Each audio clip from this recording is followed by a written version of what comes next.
time. Merry Christmas, everyone, and welcome to the 2024 TEDxmas event.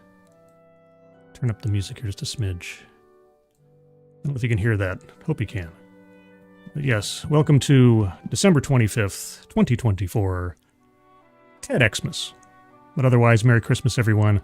Hope you're all doing well on this beautiful Wednesday afternoon or evening, depending on where you are. Yes, it's been a tumultuous year, an active year. We're not quite done with it yet, but we spend this time on this day at this time of year to have some cheer. And what better way to cheer yourself up than by watching along with me some ridiculous presentations of pseudo-intellectualism? Maybe. Or maybe something good. I don't know. This is all just random chance, as it were. But before we get into today's topics, who is joining me on this beautiful Christmas day? The Alexander, Merry Christmas. Mike R., Merry Christmas. Advocatus Diaboli, Merry Christmas to you. Tyr Alexander, the Scourge, Merry Christmas. Keeverdam, Merry Christmas. And thank you, Keeverdam, for providing the link to the donation there at the top of the chat box. So, guys, our friend Moonshock will be going through another year of immunotherapy because of ongoing issues with cancer diagnosis. And so that's going to be as you can imagine, not a insignificant burden on him and his family this year. So at the top of the chat box is a link to his GoFundMe. Let me check and see where we're at right now on that.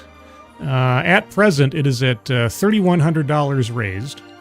And it's got a goal of $6,000. I'd appreciate it if you take a look at that. And if you can donate, please do so. But if you can't, that's fine.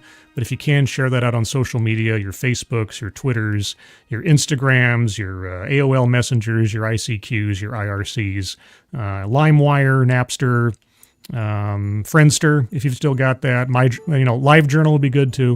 If you can share that out, that would be appreciated. So thank you ahead of time for that. And appreciate that. Thank you, Keeverdam, for providing that as well. Mr. E, Merry Christmas. Shady Grin, Merry Christmas to you. Lurking Gopher, Merry Christmas. The Luke Skywalker 2, Merry Christmas. Kiro Soldier, Merry Christmas. Mike Savage, Blarg. Malachi D. Wildman, Merry Christmas. Who else is here? Ken Elliott, Merry Christmas to you. Aspie Auntie, Merry Christmas. The Best Remy, Merry Christmas. Angelverse, Merry Christmas for the second time. Judge Ugly, Merry Christmas. Unfair Ophelia, Merry Christmas to you. Vader 35, hope you're having a Merry Christmas. Housefer 143, Merry Christmas. Who else is here? John Trioxin, Merry Christmas. Super Mutant 2099, Merry Christmas. Zan Wild, Merry Christmas to you. Young Geezer, Merry Christmas.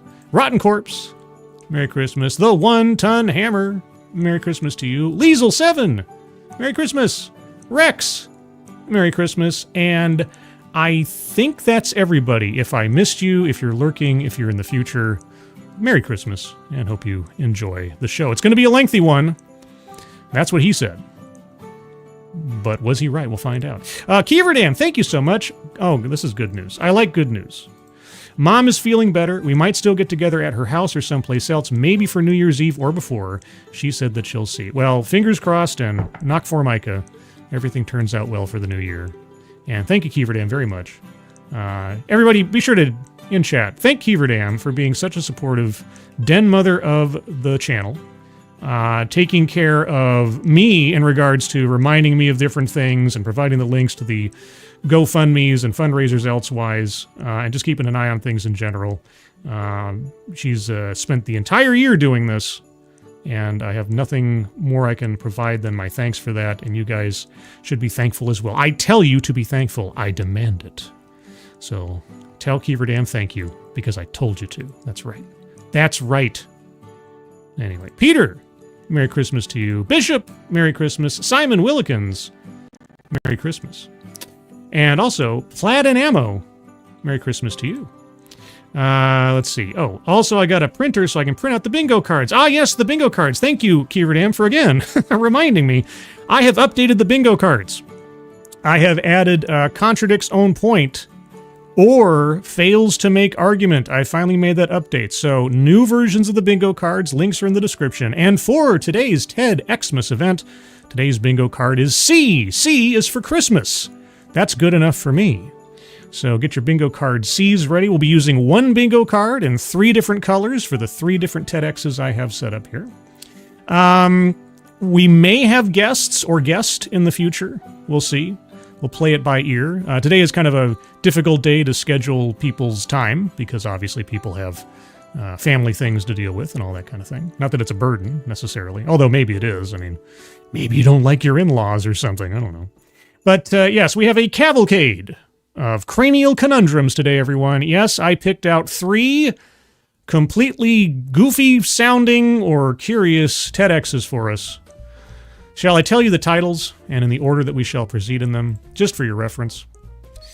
Our first TEDx is titled Decolonizing Land Acknowledgements. I didn't know this song had lyrics to it. That's a little... okay, let's switch over to the regular piano mix. There we go. Yes, decolonizing land acknowledgements.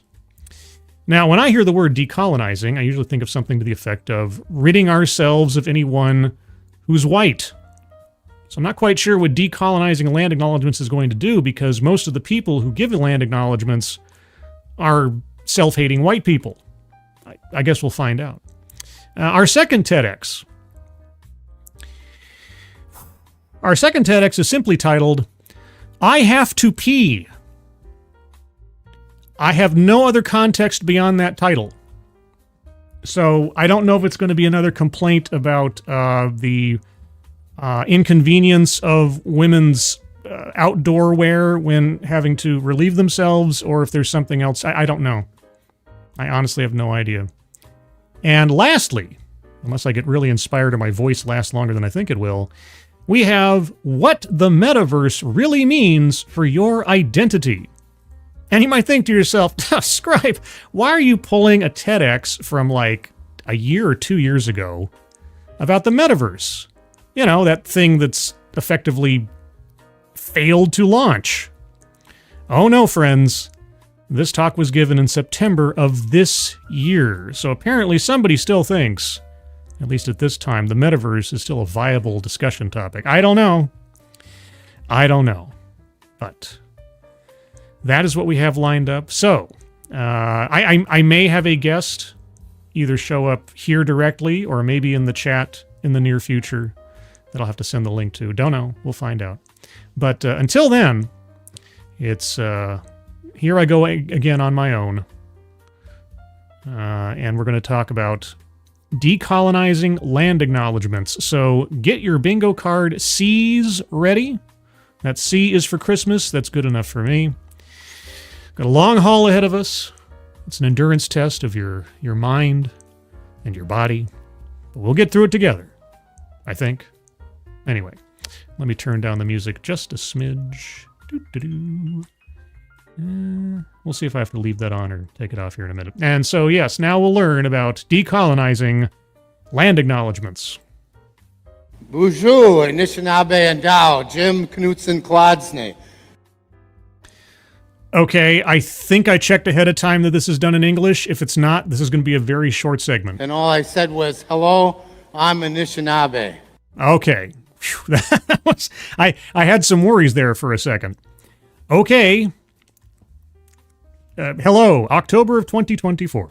As customary in our native culture, I'd like to honor my ancestors. Mm-hmm. My grandfather, James Marsh, was a full-blooded Ottawa Indian.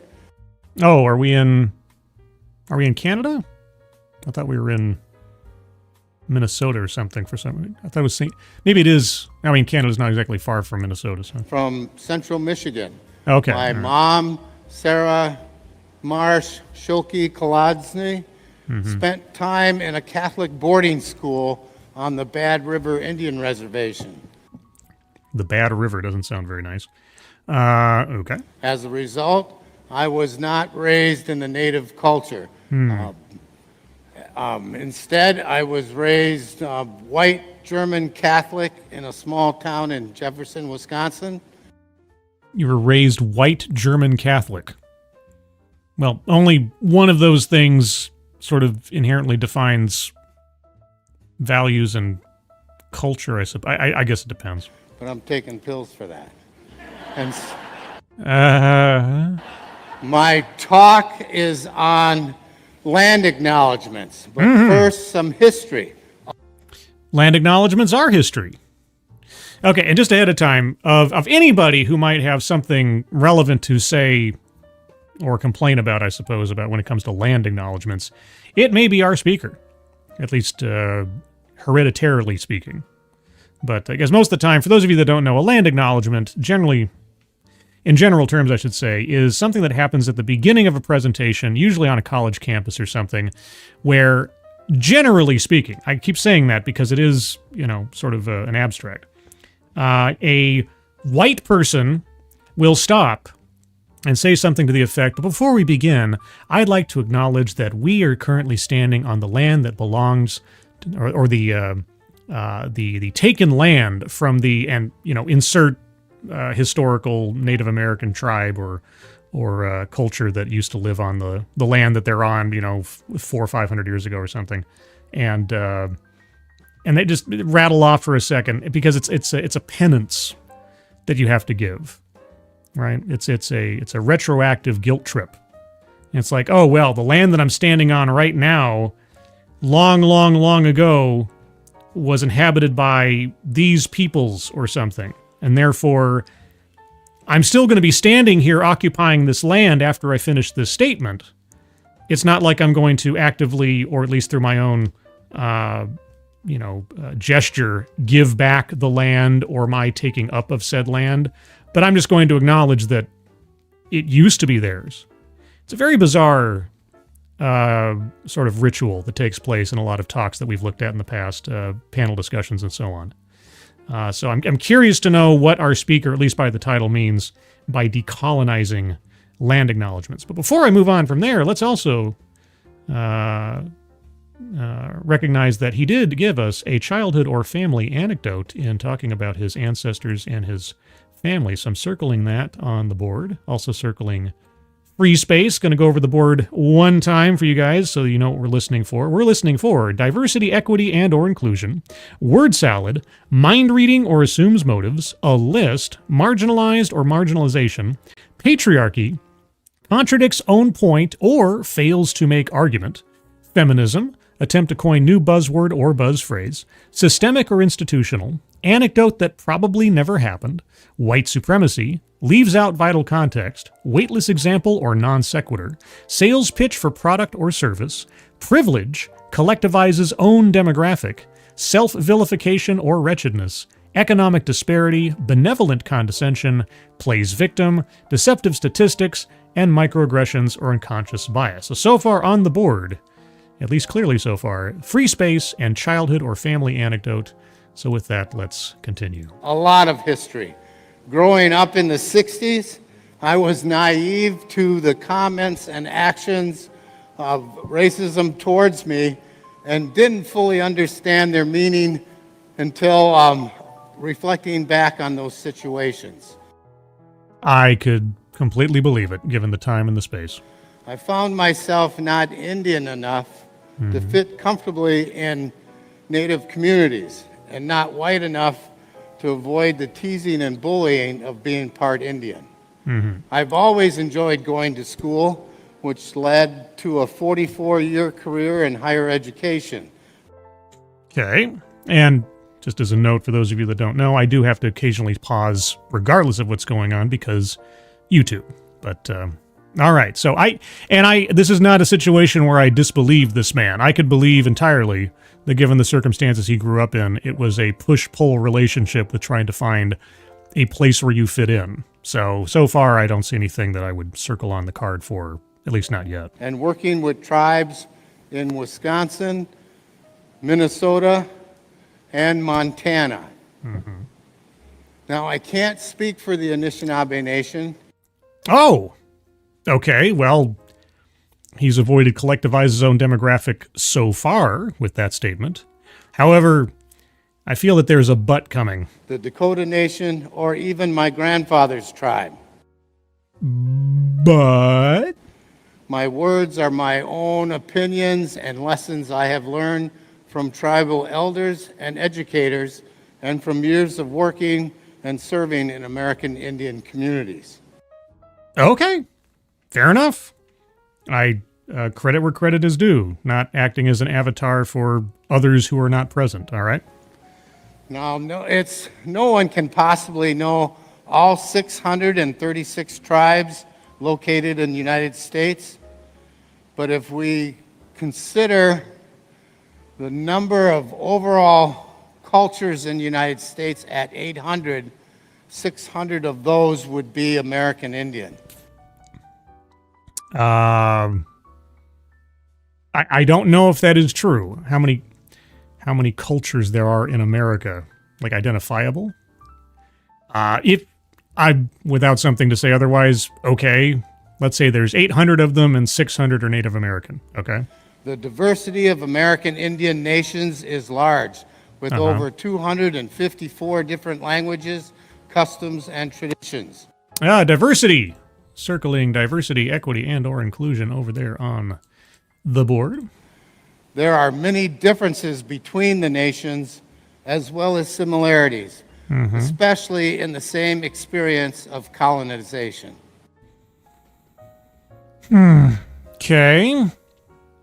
I know it's unfortunately even in instances where it might be the most accurate term to use, there are some things that have been so overused and so defined in bad faith over the last several years that whenever I hear them, I get wary of what's coming next. And one of those words is colonization, because it has been used ad nauseum in places where it made no sense, as many of you may know from watching TED Excellence over the years. So our speaker may have, and I'm being hopeful here, may have a legitimate cause to use that word. Depends on how he decides to apply it going forward. We call ourselves in our native language Anishinaabe. The French called us Ojibwe. The English called us Chippewa, and this may be confusing. I was recently just asked, what should I call you? How about your first name? And while we may answer to any of these terms, the best or most respectful way is to just simply ask each individual what they prefer to be called. I would hope your name. Like, I don't go up to someone who I know has like French ancestry and say, "Hey, Frenchie," or "Hey, you kraut." I mean, I might do it as a joke if they're a friend of mine or something. But as a general rule, if I'm meeting someone for the first time, I just ask them their name, not their, I don't know, lineage or something. I mean, I could ask Tailed Feature what Scottish clan he descends from and call him that, even if it has nothing to do with his actual name. But that's not an appropriate way to address somebody. So that's a bit odd. What should I call you? And you know what? I'm going to circle collectivize his own demographic, because that's starting. He might not be speaking for everybody, but he's now making some glittering generalizations about either native peoples or how people interact with them. And this works for all cultures, races, orientations, nationalities. Wait. You went from addressing an individual by their effectively collective name, right? So Chippewa, for example. But now you've gone back down to how you address anybody of different races. You're just talking about someone's name, aren't you? There is no one Indian way, just like there's no one Hispanic, Black, Asian, or white way of being. Okay, I appreciate that. So race and or ethnicity is effectively irrelevant in determining the nature of someone's character, their lifestyle, their culture, etc. Okay, I'm on that same page. So where are we going? If we paraphrase Sherman Alexie, Sherman Alexie. Didn't I have a TEDx or a video with him on here long ago? I think I did. Pretty sure I did. he said that there are 6 million American Indians in the United States. So Okay. that means there's 6 million ways of being American Indian. Okay, well, by that same logic, there's 300 million Americans in the country total, and thus there are 300 million ways of being an American. Someone correct me, but I keep remembering, I don't know if I did this as a video or just something that I saw, but Sherman Alexie had a big problem with a white man portraying Apu Nahasapeemapetalon on The Simpsons. He was one of the people in the anti-Apu camp, if I remember right. If I'm wrong, I just have this straggling memory of this. And I am almost sure he did a TEDx or a TED Talk that I covered long ago, I think during the pandemic. Either that or I'm having a senior moment. Anyway, okay, so there is no definitive way to be, in this case, a Native American. There's no definitive omniculture for a Native American. Yet you told us that out of the 800 cultures in America, 600 of them are Native American. Which isn't really true because it comes down to the individual. But okay, maybe I'm not connecting things. I'm glad you find it hilarious, whatever we're talking about. Excuse me. Jeez, what did this guy do to himself? 6. What? Okay, is that really? I'm glad he's enjoying himself. I don't quite get the joke. In the 2020 U.S. Census reports there are 331 million people in the United States. Oh, I was 31 million people off, but, close enough for horseshoes and hand grenades. Of that, 6 million are American Indians. Okay. In the state of Minnesota, there is 5.5 million people in Minnesota with 1.2% native, or about 60,000. Okay. I find nothing deceptive about these statistics so far for anybody looking at that famous square on the board. On the St. Cloud City website, it reports 68,000 people is the population, Okay. with 0% identifying as American Indian. But our local school districts report working with over 60 American Indian families and students. Well, maybe that means the number's so small it doesn't quite make it reasonably onto a percentile census. And so just a gentle reminder, which has also become a nationwide movement, is we are still here. We know you're still here. I'm one of the I guess probably rare few that still listen to the radio when I'm listening to the news in the morning. And I can't go 15 minutes of listening to the radio without an advertisement for a local casino run by a Native American tribe. So trust me, I know that you're here. And so there are 2 indigenous tribes located in Minnesota, the Dakota and the Anishinaabe. Minnesota Makoche is the homeland of the Dakota. I accept this map. I'll stipulate, sure. Land where water reflects the skies or clouds. Uh-huh. So, if according to the oral history of the Dakota people, they originated in Minnesota Makoche.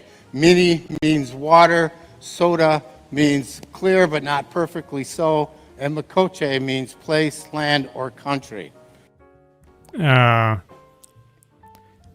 When you started describing the various elements of the name Minnesota, I couldn't help but think of Minnie the Moocher, Cab Calloway. I know. It's not related at all, but it's just like, when I hear something like Makuchi or something close to that, my brain goes off. To learn more about American Indians, you would need a basic understanding of what happened historically to Native people all across the United States.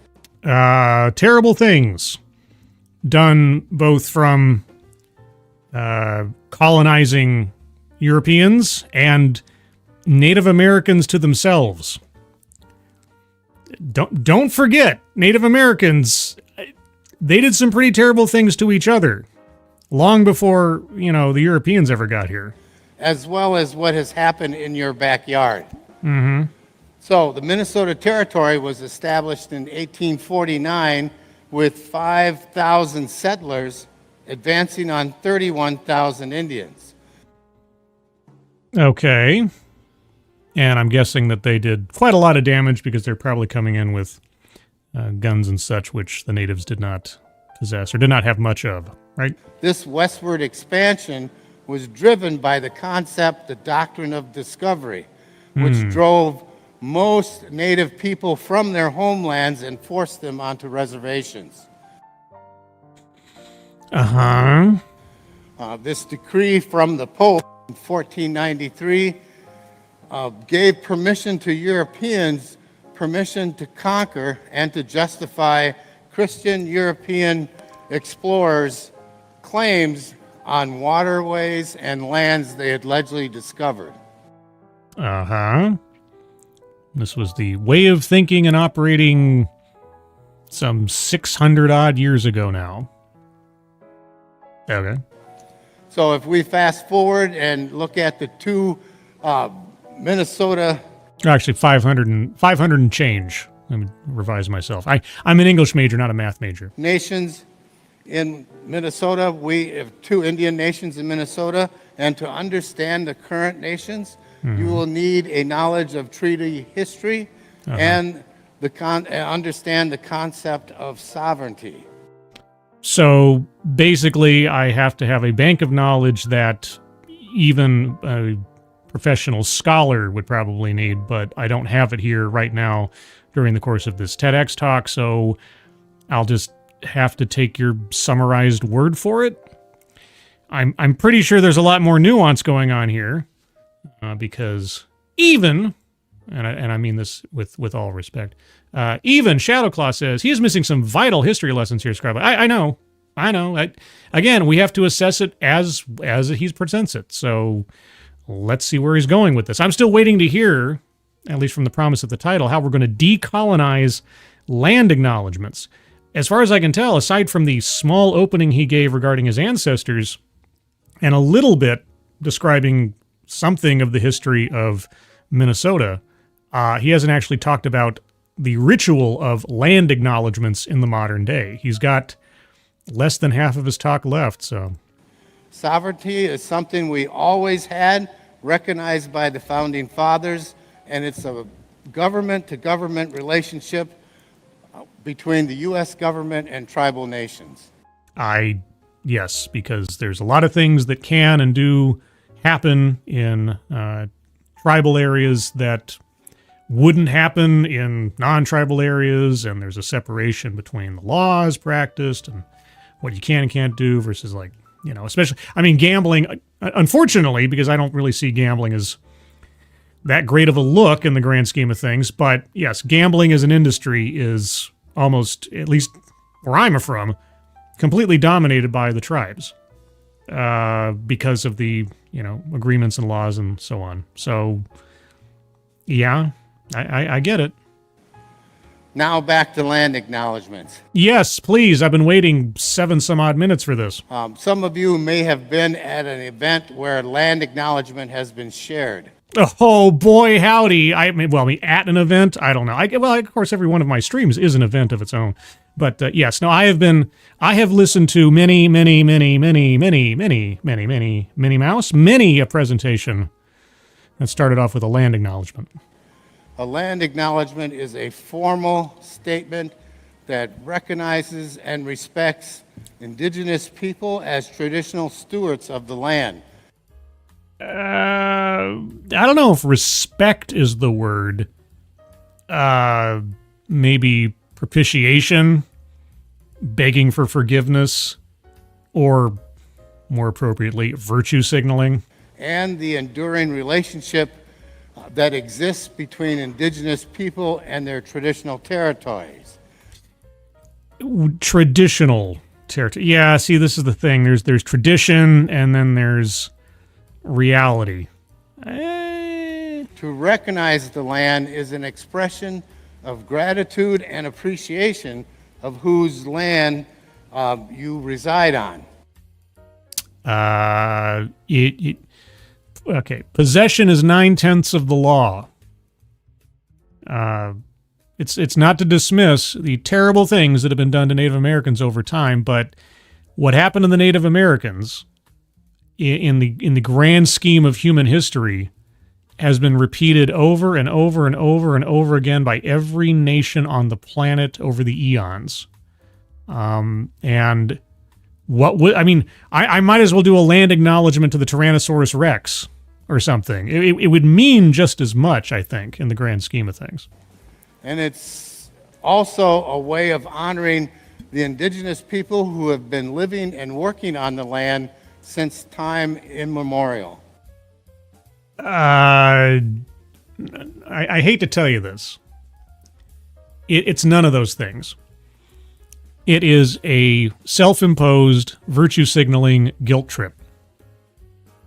It does nothing. It changes nothing about reality. It's not an incantation that somehow extends good vibes out into the ether. It's just someone or some organization's attempt to pay fealty to the social justice crowd and the woke mob. It's a fashionable thing to do, but it doesn't actually carry the kind of meaning or weight that I think you think it does, or want it to. Now, maybe I'm just cynical. I'm sure there's 1 or 7 people out there who give land acknowledgements that really in their heart of hearts mean them in some way, shape, or form, but it's mostly fueled by virtue signaling. Thank you again, Keeverdam. If it's okay, can you speed up the talk by 1.25 since a few of us think he's drunk and going too slow?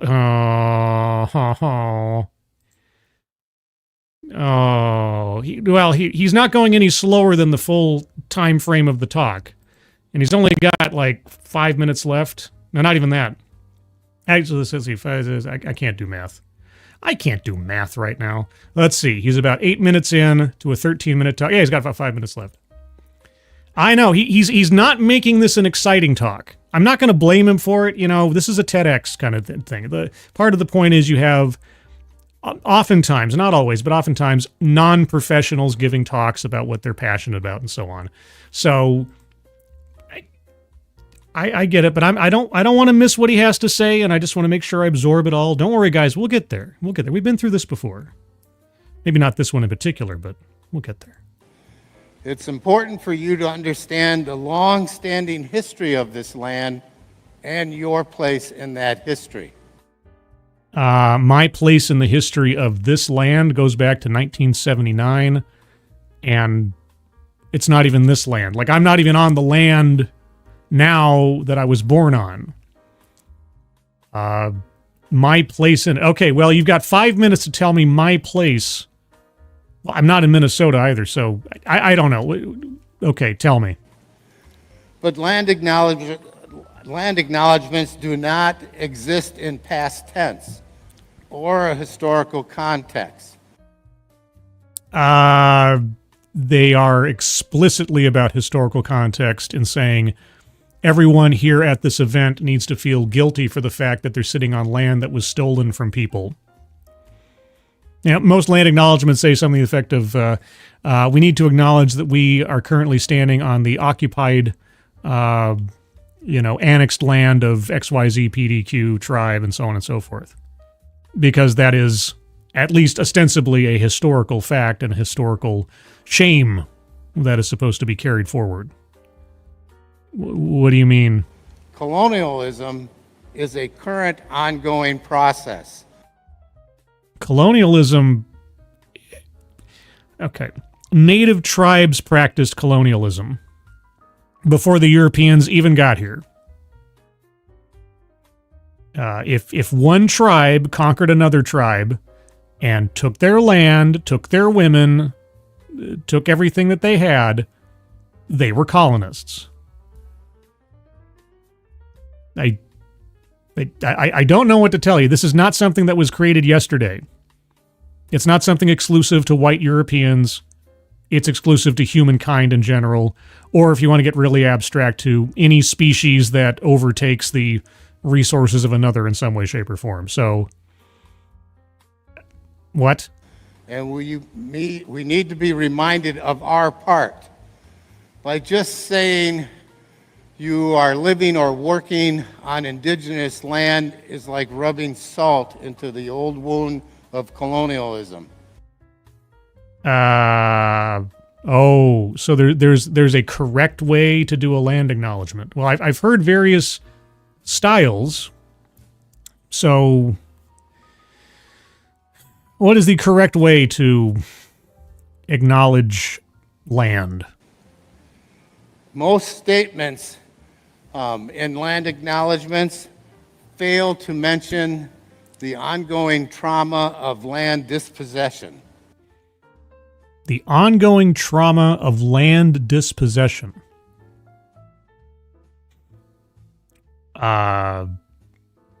Okay, well, again, sort of, extending the benefit of the doubt here for a second. Let's say that I did. Okay, let's say that I was giving a presentation, but before I got anywhere in particular, I stopped and I gave a land acknowledgement. And in the course of this land acknowledgement, I acknowledged the ongoing trauma of land disposition suffered by native tribes. Let's say I said those exact words, or slightly paraphrased for the specificity of the land I was on. What happens? I mean, do blue sparklies come out of my fingertips and suddenly such trauma is alleviated? The problem is fixed? The boundaries of the native reservations are widened by a foot every time somebody says something like that? I mean, what exactly is the point? For most natives, land dispossession is a traumatic and painful experience. Okay.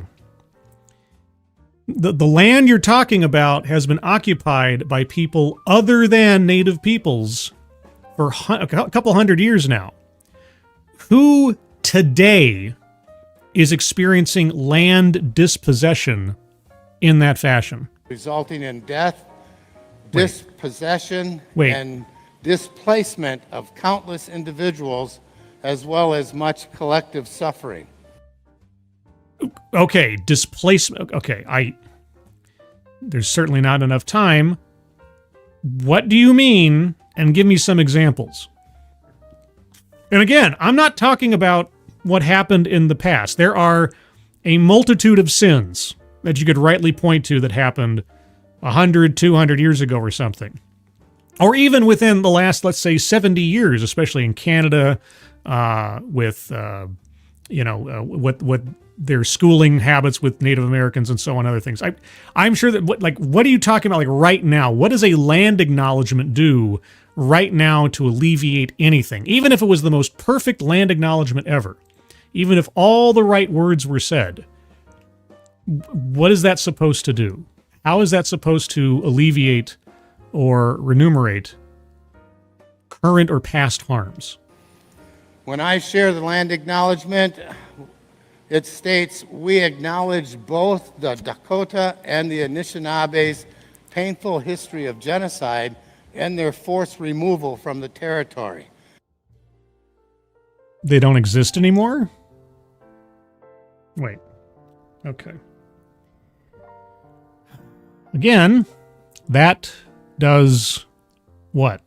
And we respect and honor all indigenous people who are still connected to this land on which we live and gather.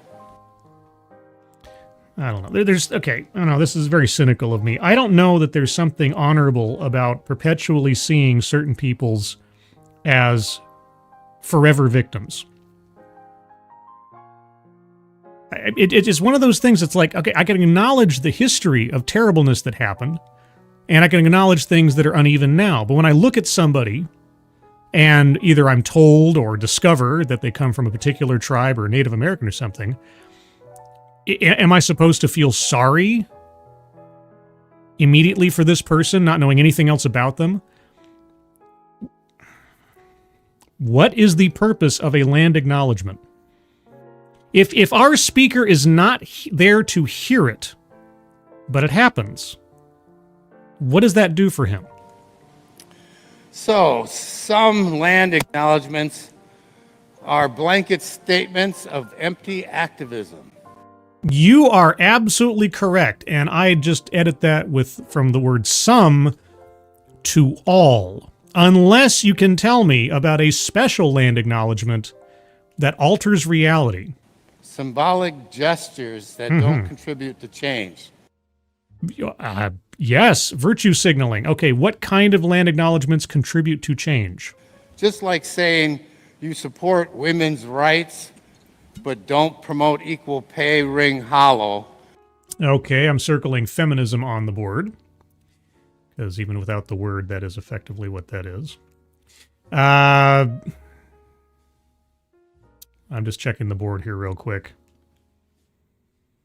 It leaves out vital context. Historically speaking, he left out a whole bunch of other stuff that might be relevant to the conversation, let's say.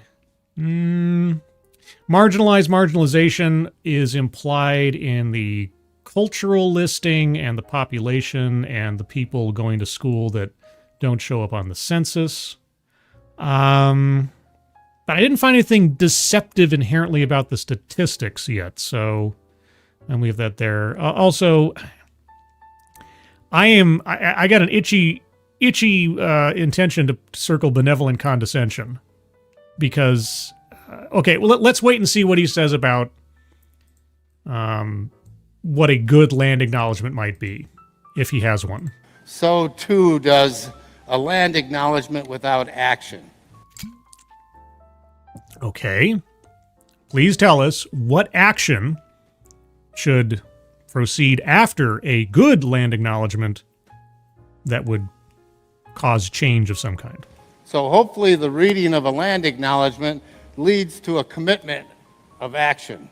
Such as? Like learning about the people, the indigenous people who were here before you, attending a powwow, learn about decolonization activities to include land back initiatives. Okay. So I have to acknowledge it. Well, I mean, that would be, if someone's going to go to the effort of putting up a land acknowledgement, that would be the reasonable thing to do. Instead, putting your money where your mouth is, effectively, and not just playing lip service. So, in that sense, I can kind of agree with him, because people who give a land acknowledgement for a speech or something and then move on and do nothing but just say, oh, we should all feel bad because we're on here, and then do nothing about it. Yeah, I can kind of agree with that. So if you're going to go to the effort of running a guilt trip on everybody and their brother for just simply existing and having absolutely nothing to do with events that occurred hundreds of years ago and having no control over treaties that were signed 150 years ago and have nothing to do with how things could change today, and then try to hold people to account in some way emotionally before you give your speech like you're some kind of hero, the very least you could do would be to donate your time, your money, and your effort to, say what you mean. So I don't disagree with him, more or less. The city of St. Cloud took steps beyond land acknowledgement by naming a new street, Minnesota Makoche, to honor Dakota homeland. Wow, they printed a street sign. Okay. By acknowledging the 2 indigenous tribes of Minnesota with a plaque outside the public library. Sure. Okay. By recognizing the native cultural belief of the Mississippi River and that water is life. Well, I learned that from Dune, but okay. And the one I really like, by collaborating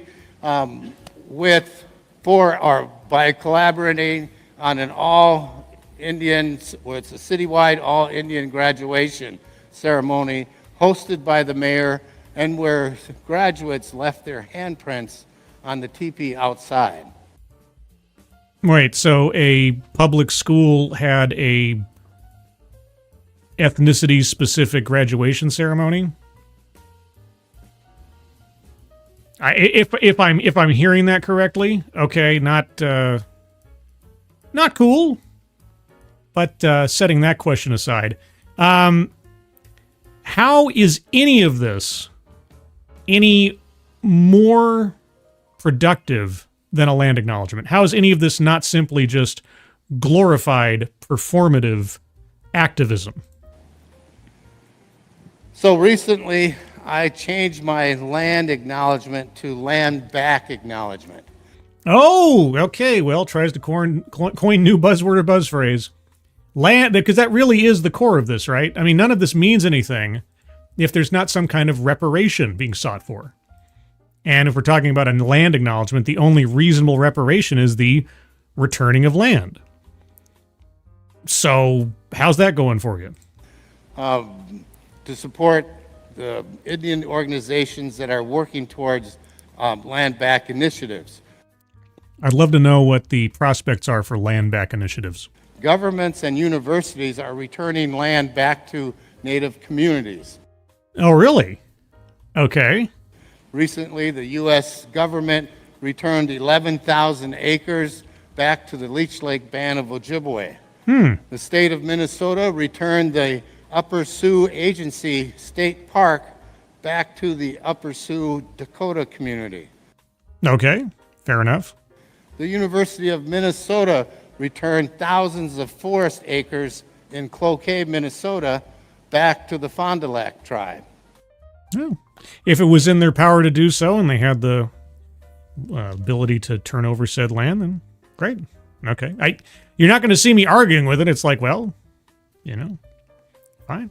Also, Penny, Merry Christmas. See if I have any other Merry Christmases here that I've missed before. Dead Man, Merry Christmas to you. John Miller, Merry Christmas. Darren Root, did I already say Merry Christmas? If I didn't, well, now I just did. Sander Hammerschlag, Merry Christmas. Velvetina, Merry Christmas.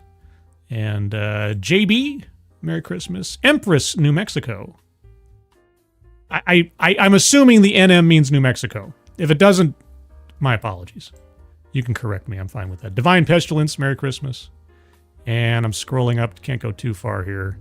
Okay, well, if I didn't already wish you Merry Christmas, I haven't seen it in the chat, just let me know. Okay, oh, Eric Grinstatter.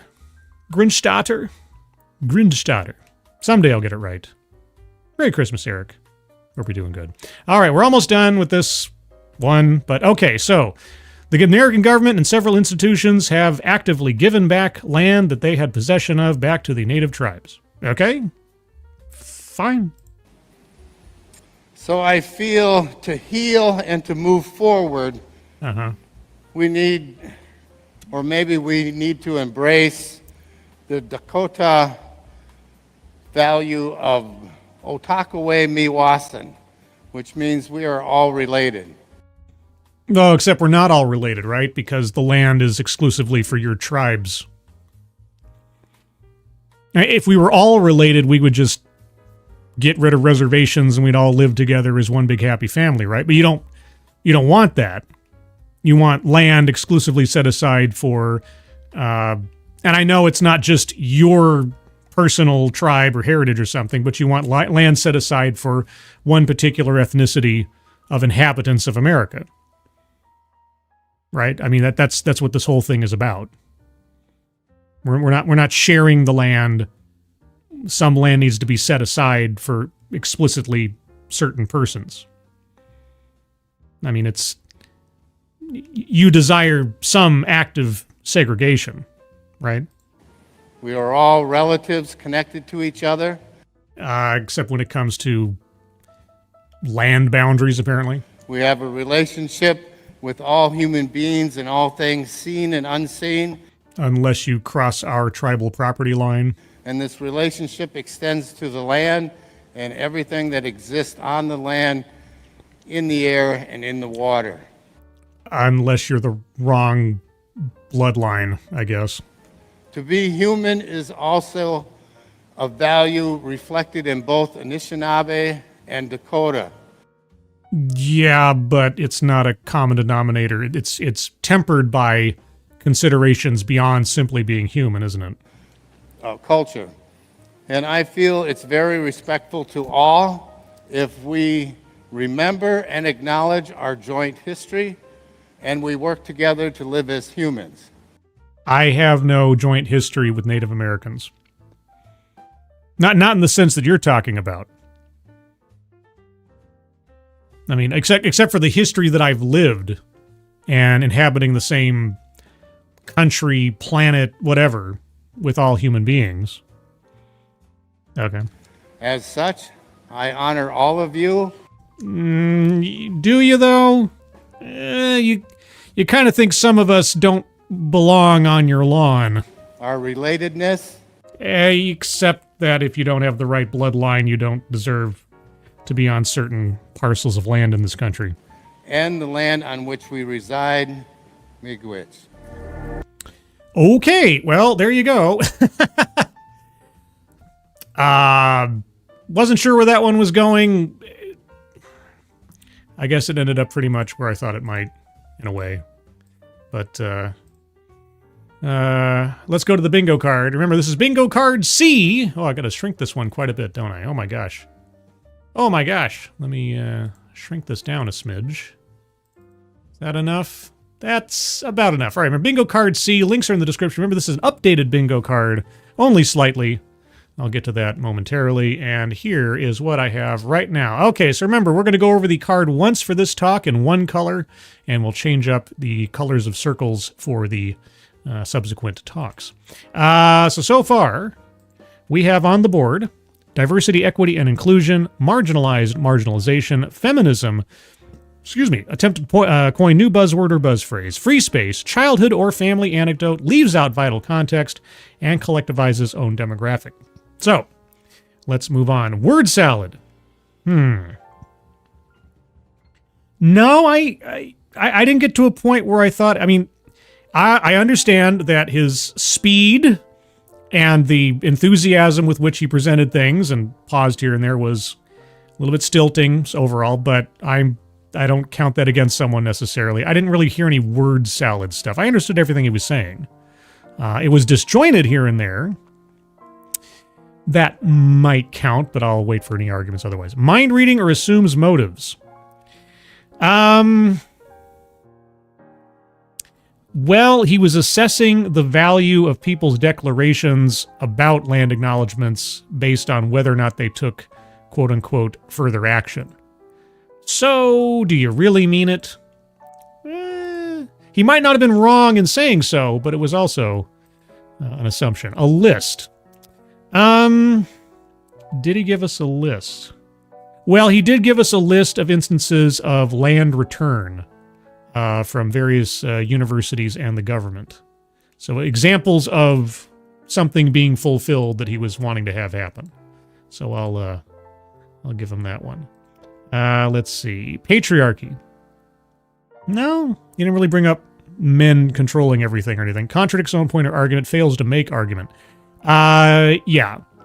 Contradicts at least with that last litany of declarations about how we're all one and everything else, but by the way, give us back our land. Yeah. Systemic or institutional? Yes, when he talked about treaties and laws and so on that have governed the fate of native lands over the years. Let's see. Next, anecdote that probably never happened. Well, he didn't give us many anecdotes, and I have a hard time saying that any that he gave us didn't happen. Now, I understand that he obviously, because who could have, in any reasonable way, hand-waved over a lot of history and historical facts and such in the process, but that's why I circled leaves out vital context. But I didn't hear anything that was, inherently too good to be true kind of deal or too helpful, but I'm open to arguments elsewise. White supremacy. Now, here's here's where I'm going to be a little controversial. I didn't hear so much about white supremacy. He didn't really lean on that. He did talk about population statistics overall, but that doesn't just include white people. And he also talked about, for every black person, Latino person, and so on, you have a different version of what it means to be an American. So I don't know. I don't think so. But again, I'm open to arguments. Weightless example or non sequitur?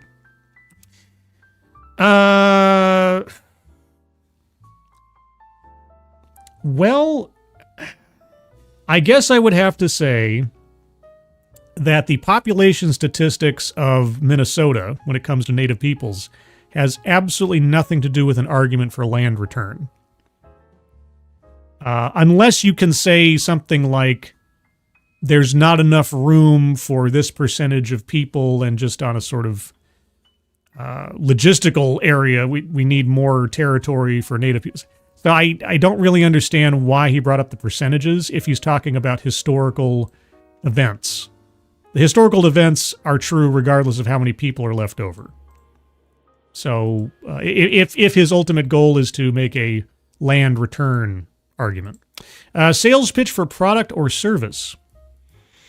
No. He didn't talk about a particular movement he was a part of, or... Well, no, I take it back. No, he put up an advertisement for a powwow. A specific organization putting up powwow.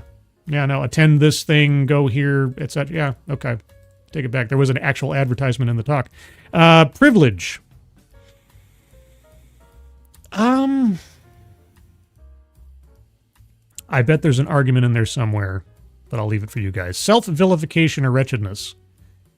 No. If anything, he talked about at the beginning how he was functionally deprived of connections to his family, ethnicity, and culture because of where he ended up and how he was raised.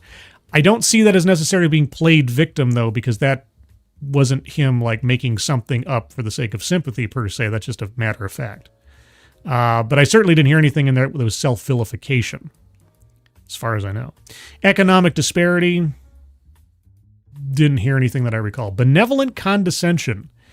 Yeah, the end part, again, I hate to double dip, but to say that we're all human, we're all one, we're all shared everything. By the way, we want our exclusive land back. It kind of doesn't really fit. Plays victim, we talked about. Deceptive statistics.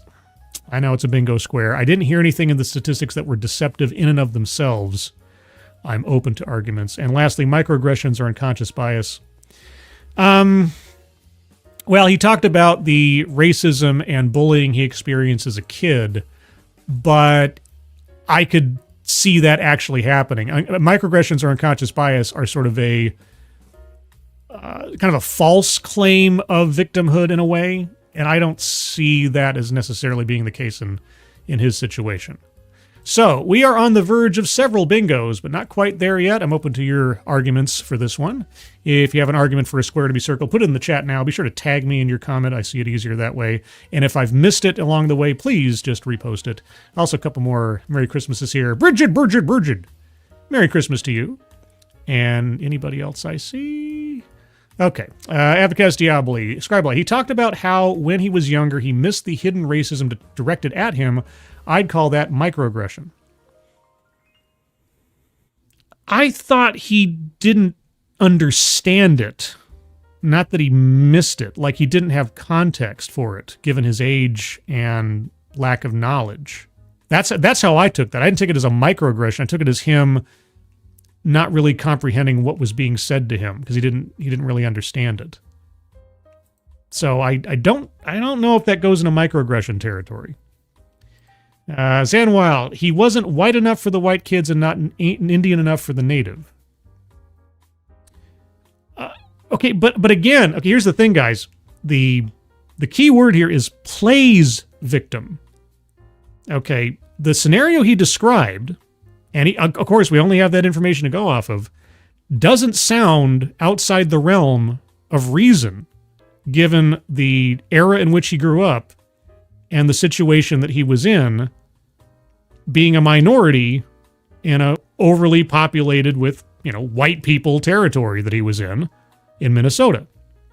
Or Michigan. I think he was raised in Michigan. Either way, it doesn't sound like a false victimhood tale in that regard. So I don't, unless you've got something else that I missed, plays victim. If someone is a victim, if someone's just relaying what happened to them and it sounds reasonable given the circumstances, I have a hard time circling plays victim. Not being white enough or Indian enough, those sound like micro... No. Someone either has to say microaggressions or they have to do they have to give an example of someone like, some abstract slight that was put upon them that they interpreted as a bad thing. In this instance, America in the 60s and race relations. This guy having suffered some kind of discrimination or racial epithets or something in the course of growing up in where he was and everything, that's not a fake out. That's not an empty complaint in that scenario. So, not sure about that. I'm gonna need it. Yeah, exactly. He said he missed it. He missed it and it was hidden. Yeah, he missed it and hidden because he didn't have any context for it. He didn't understand what was being said to him, and he didn't understand why people were behaving that way.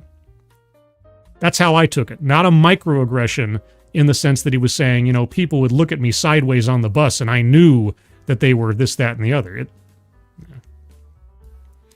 Let's see. Any other arguments for squares to be circled? Zanwell, is colonization another word for white supremacy? Well, classically speaking, in the social justice woke territory, yes. When you're talking about decolonizing something, you're talking about finding ways to denigrate and or remove the influence of white people. So, and we talked about colonization, yeah, you know what? Yeah, all things considered, yeah, that's true. You can't really avoid that. And I even said at the top of the... He didn't do anything with that word to make me think he didn't mean it that way. So, fair enough. We'll circle white supremacy. All right. Any other arguments for squares to be circled? It could be just the case that this, just because of the cards arrangement and everything else, we miss out on a bingo this time. San, Merry Christmas. Hope you're doing well. Let's see. Checking my other social medias here in case I'm missing something, because it's always possible I'm missing something. Okay. Any other arguments, guys? It might be close, but no cigar on this one. Yeah, anecdote, privilege, self-vilification, or wretchedness, deceptive statistics. Yeah, I think we might have just missed it. Now, of course, if somebody thinks of something for this one after we move on to the next one, well, then I'm happy to entertain it. But at least for now, I think we might be out of luck. So we're going to move on here in a minute. Close, but no candy cane. True. And, of course, anybody listening in the future, if you have an argument for a square to be circled that didn't make it to the show, or I missed your comment or something, or you think of it as you watch it, please leave a comment, or you can always join the Discord server. And I'm going to remind of the Discord server at least 3 times today, 1 for each talk. There's a link to the Discord server in the chat right now. For those of you joining in on X, by the way, I'm simulcasting on X for this special TEDXmas. You can find the link to the Discord server in the chat. I don't know how it works on X. I've never watched one of my own streams on X, so I don't know how it works. I could probably post it on X right now, but that might lead to a bunch of bots trying to join, and I don't want to flood the Discord server. I got to find a way to do this. There's got to be a way. But anyway, if you click on the Discord link in the chat right now over on YouTube, you can find yourself on the landing channel called Say Hello. And in addition to saying hello, you just have to say the secret word. The secret word will tell me that you are not a bot, have watched the stream, and have thus earned the right, the privilege, the entitlement to join the Discord server. And today's secret word for this talk, there's going to be 3 secret words. All of them are legitimate. For this talk, today's secret word is land. Say hello, land, and I'll know that you watched the show. JB, thank you so much. Got some new movies for Christmas. Movies? I never talk about movies. Oh, feels good. Probably the best 2 were 13 Assassins, the 2010 version, and Harikiri, the 1962 version, Merry Xmas. Well, Merry Christmas to you, JB. Yeah, I spent part of my morning this morning over on Midnight's Edge hanging out with Andre. It was just the two of us for most of the show until Polly showed up, talking about Marvel movies and Sonic the Hedgehog, and I talked about Doctor Doom and Cole the Conqueror and all types of stuff. All types of stuff going on over there. So if you haven't seen that one, that was a fun little relaxing show. No big news, kind of a slow news day. Hang out with everybody on Christmas morning. Let's see. Yeah, land into the server. That's right. Come over to the Discord server and land into the server. All right. Well, with that, we're going to move on to our second of 3 TEDx's. I know I keep breaking the illusion that I'm actually wearing a Santa hat. I mean, I don't know what to do. If I don't have this overlay up, I can't wear my Santa hat. It's a tragedy, I know. But anyway, we're going to go on to the second talk. Now this one, I gotta warn, because I don't know.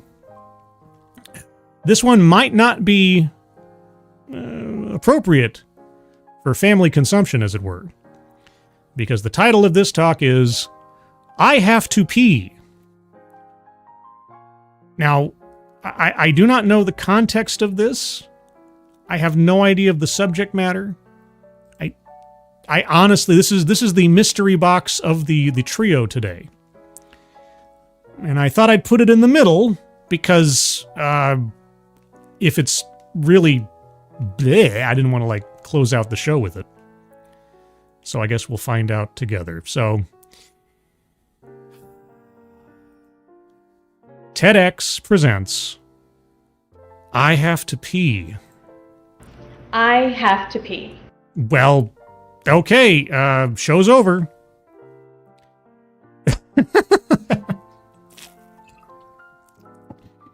Now, roll credits. I have to pee. Okay, I'm not stopping you. Whatever you want to do, lady, you do what you need to do. Not literally right now, because Well, then what? Okay, okay. Now I feel deceived. Not literally right now, because that'd be a huge problem and complete poor planning on my part. Yes, it would. It would, and I would lose all respect for you. Whatever respect I have. But have you guys ever wondered, when you hear the phrase, I have to pee, you associate it with going to the bathroom Yes, or for a toilet? or a bush or a urinal or... Sure. We all could agree that when you hear the terms, I have to pee, it's something you say internally or something you vocalize out loud. That's usually how thinking works, at least in the first step.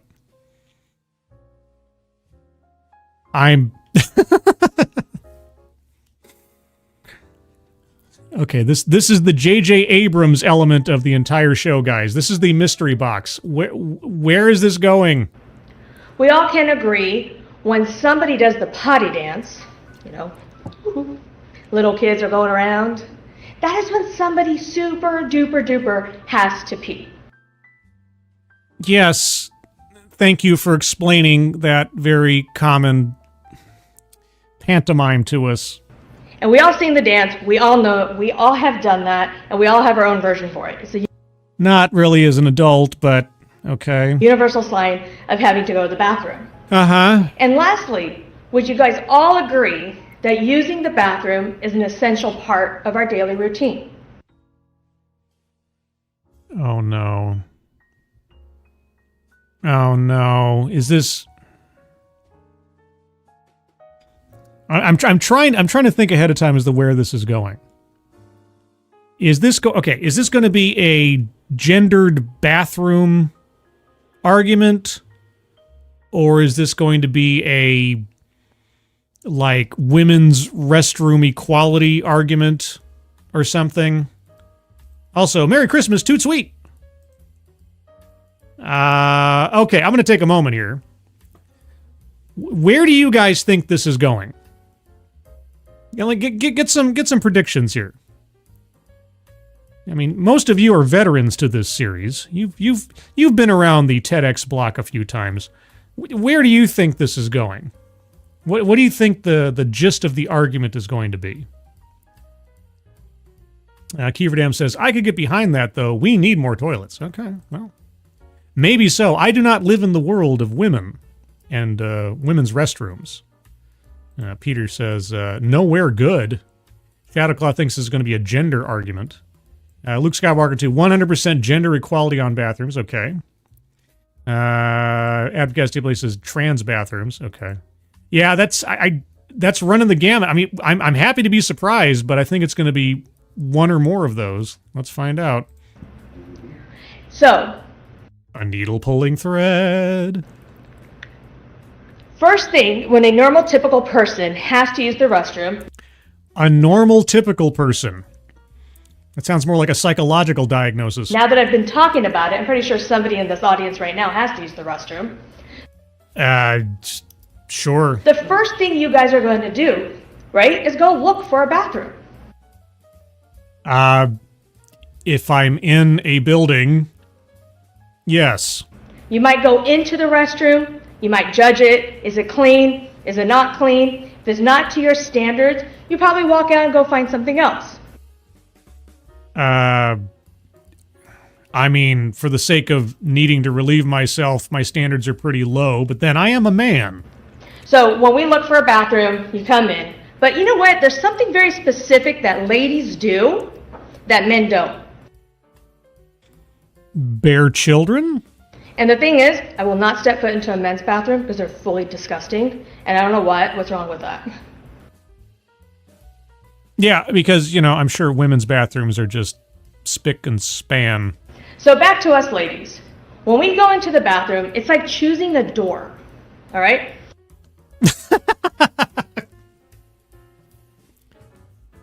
Are you talking about stalls?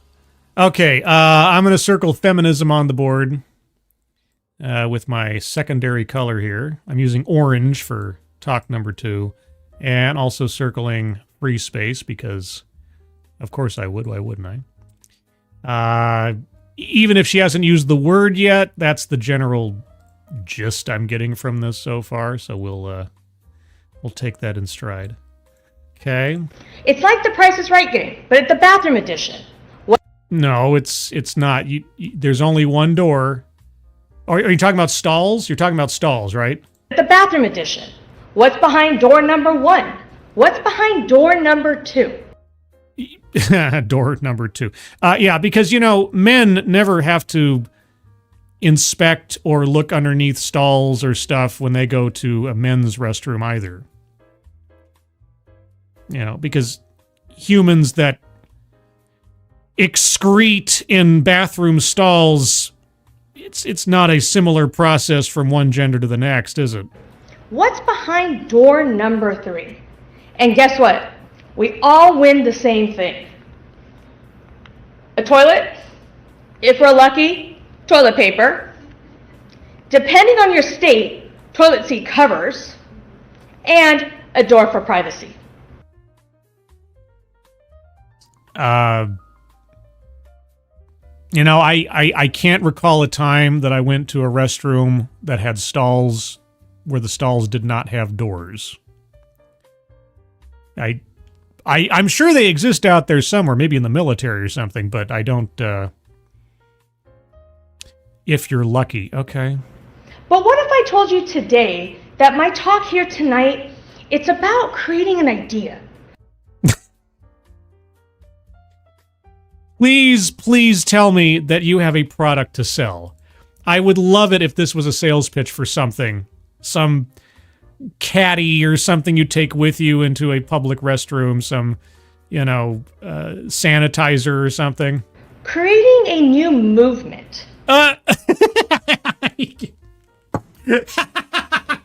You want me to create a new movement in the restroom? Well, give me a few chili dogs and I'll help out with that. A movement where the children with disabilities are able to be supported. The children with disabilities. What? I'm talking about sensory supported bathrooms.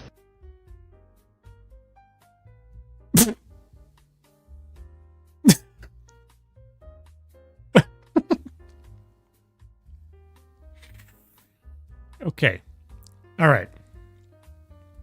I was just about to hit the WTF button. I was just about to hit it. But I want to hear her out. I have no idea. Boy, oh boy, am I glad I picked this one, because I had no idea where it was going, and I still don't. Okay, sensory-supported bathrooms. What does that mean? Now, a lot of you guys might be thinking, what is sensory-supported bathrooms? You're right! And I'm going to be circling mind reading assumes motives, because even though she was correct, that's exactly what she was doing. So, you know, fair play. She was reading minds right there. So circling mind reading assumes motives on the board. Thank you, JB, for the little poo super sticker. Thank you, JB, so much. Unfortunately, unlike Tom Connors, I don't have a yucky sound effect to play under such circumstances, but yeah, I appreciate that. Thank you so much. Also, Adam Myers, Merry Christmas. And, Director AZ Arcater, Merry Christmas. And remember, she said neurotypical. Yeah, she did imply the converse by saying, you know, normal or whatever phrase that she used. So are we talking like autistic people, or, you know, bathrooms for the blind or the deaf or something? Maybe that's it. But fair enough. What exactly is she proposing be done to sensory-proof bathrooms for certain individuals? Where is this lady going with this particular talk? You know what? You're okay. This is for her. This is for her. This is not for me. This is not me taking a victory lap or something, but this is entirely for her.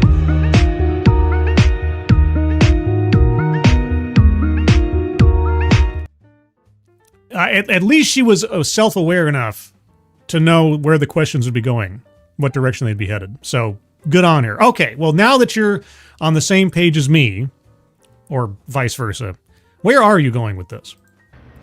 You see, children with disabilities, they have a hard time with loud noises. Okay. Disabilities is a many-splendored thing. Just ask Ranting Monkey. What kind of disabilities are you talking about? You know, a kid that was born with one leg isn't inherently more sensitive to things than another kid. What do you mean? And they have a hard time adapting. They do? All of them? Just because? And when I talk about a child with disabilities, yes, I'm talking about a broad population. No kidding.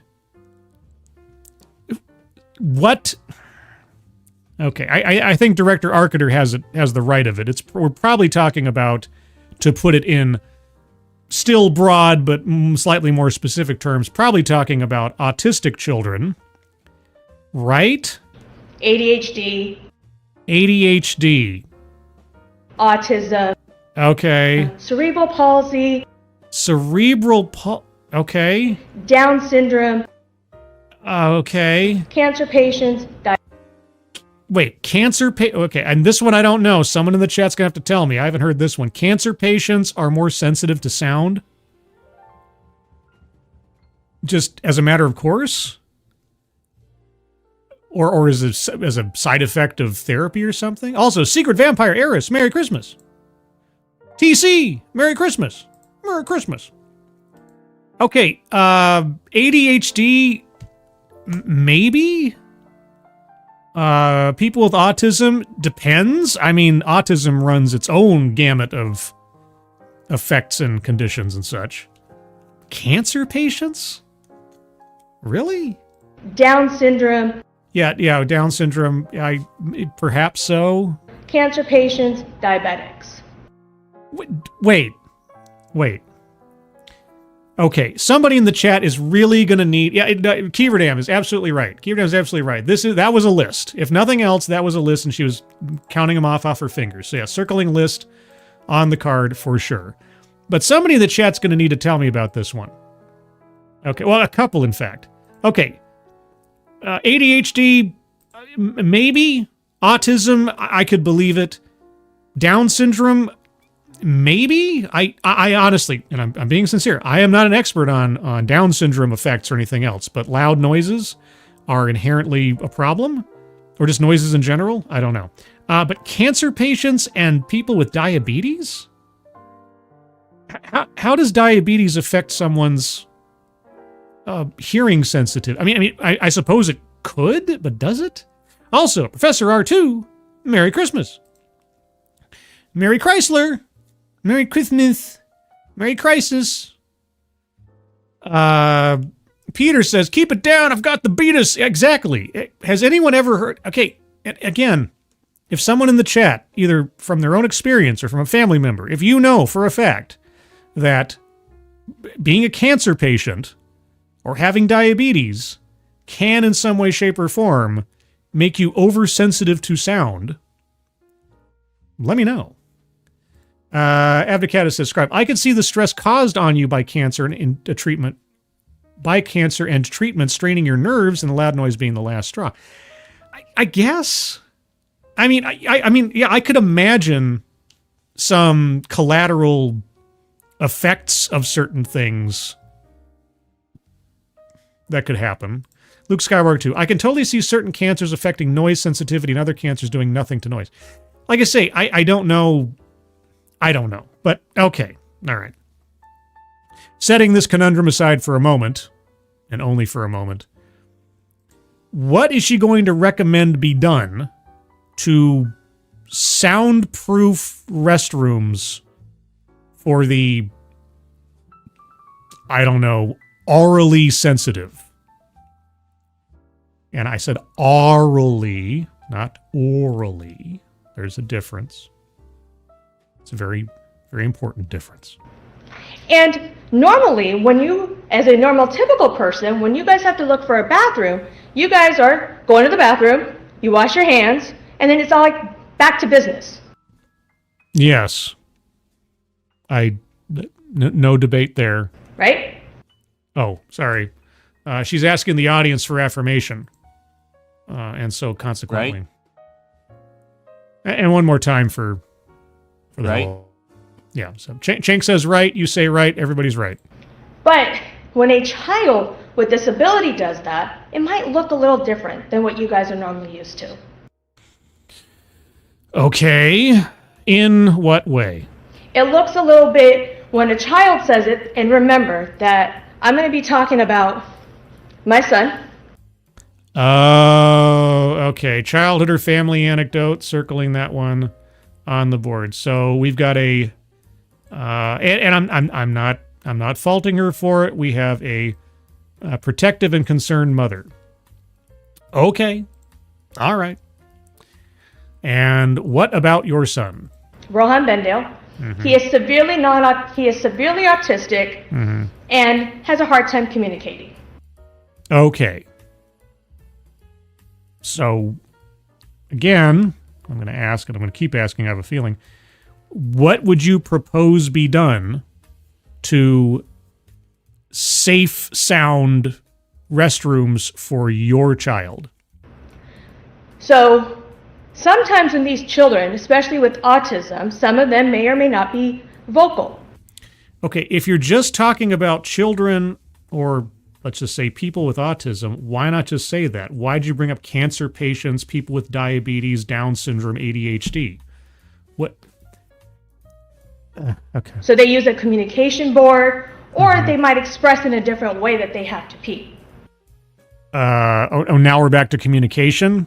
I thought the problem was... Okay.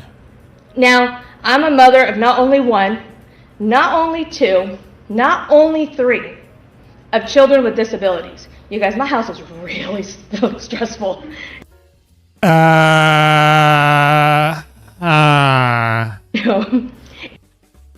Okay. But it's a lot of fun with so much joy. Okay.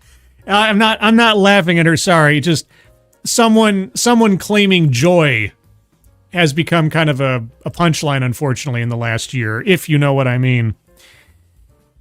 So you've got three. Wait, she said not just one, not just two, not just three. So does she have 4 kids with? I don't know. Okay, so this is very personal for her. I get it. All right. Where, still, even after all this extra information, where are we going with this? But when a child with disability says, I have to pee, Yeah. that mom or dad or that loved one's not going to be like, woohoo, let's go to the bathroom.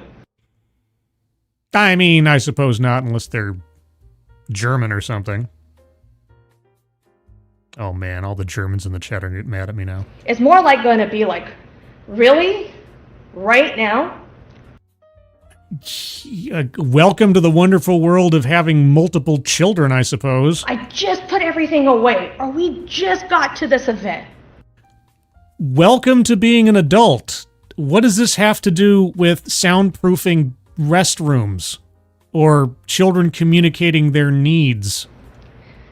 So as they state, I have to pee, we then have to, get all of our supplies. Get all of our what are we talking about? What? Okay, I was trying to be nice, but at this point, I'm really just... What is that? What the fuck is that?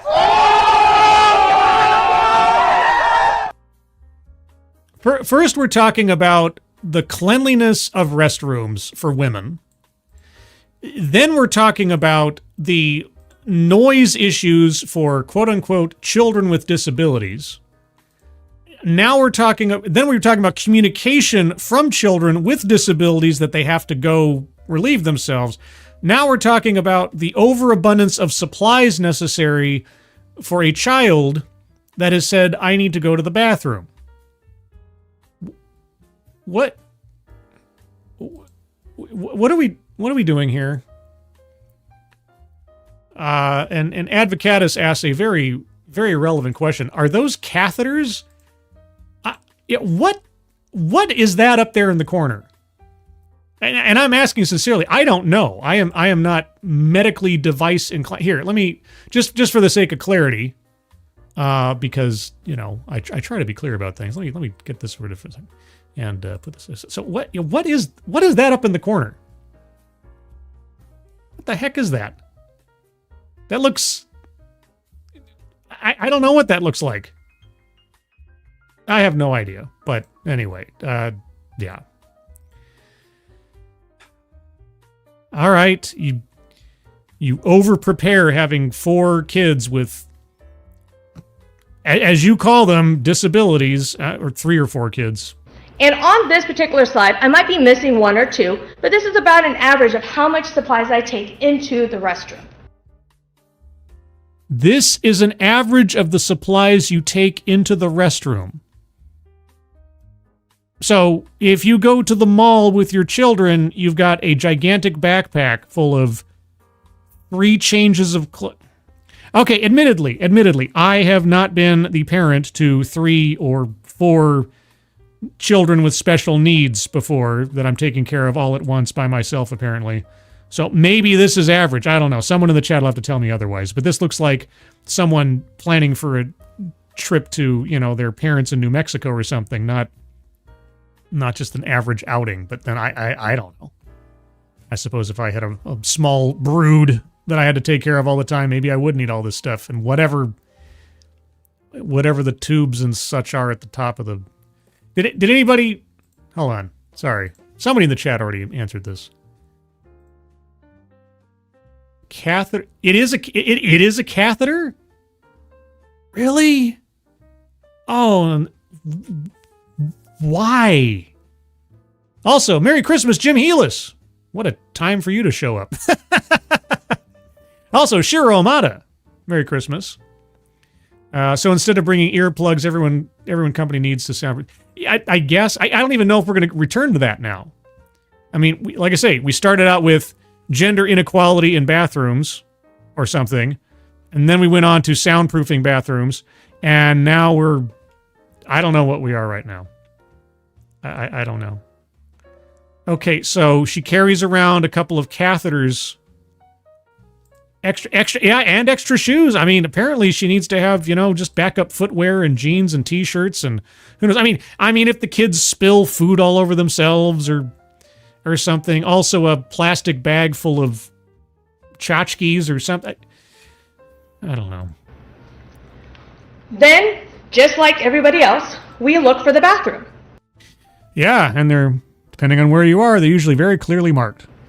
But when we go looking for a bathroom, it's like we're praying really hard that there's no lines. Welcome to everybody else? Because a lot of these kids can't, wait in lines. Heck, some of the adults can't even wait in line. I have seen it happen before, and I've never seen any real protest made.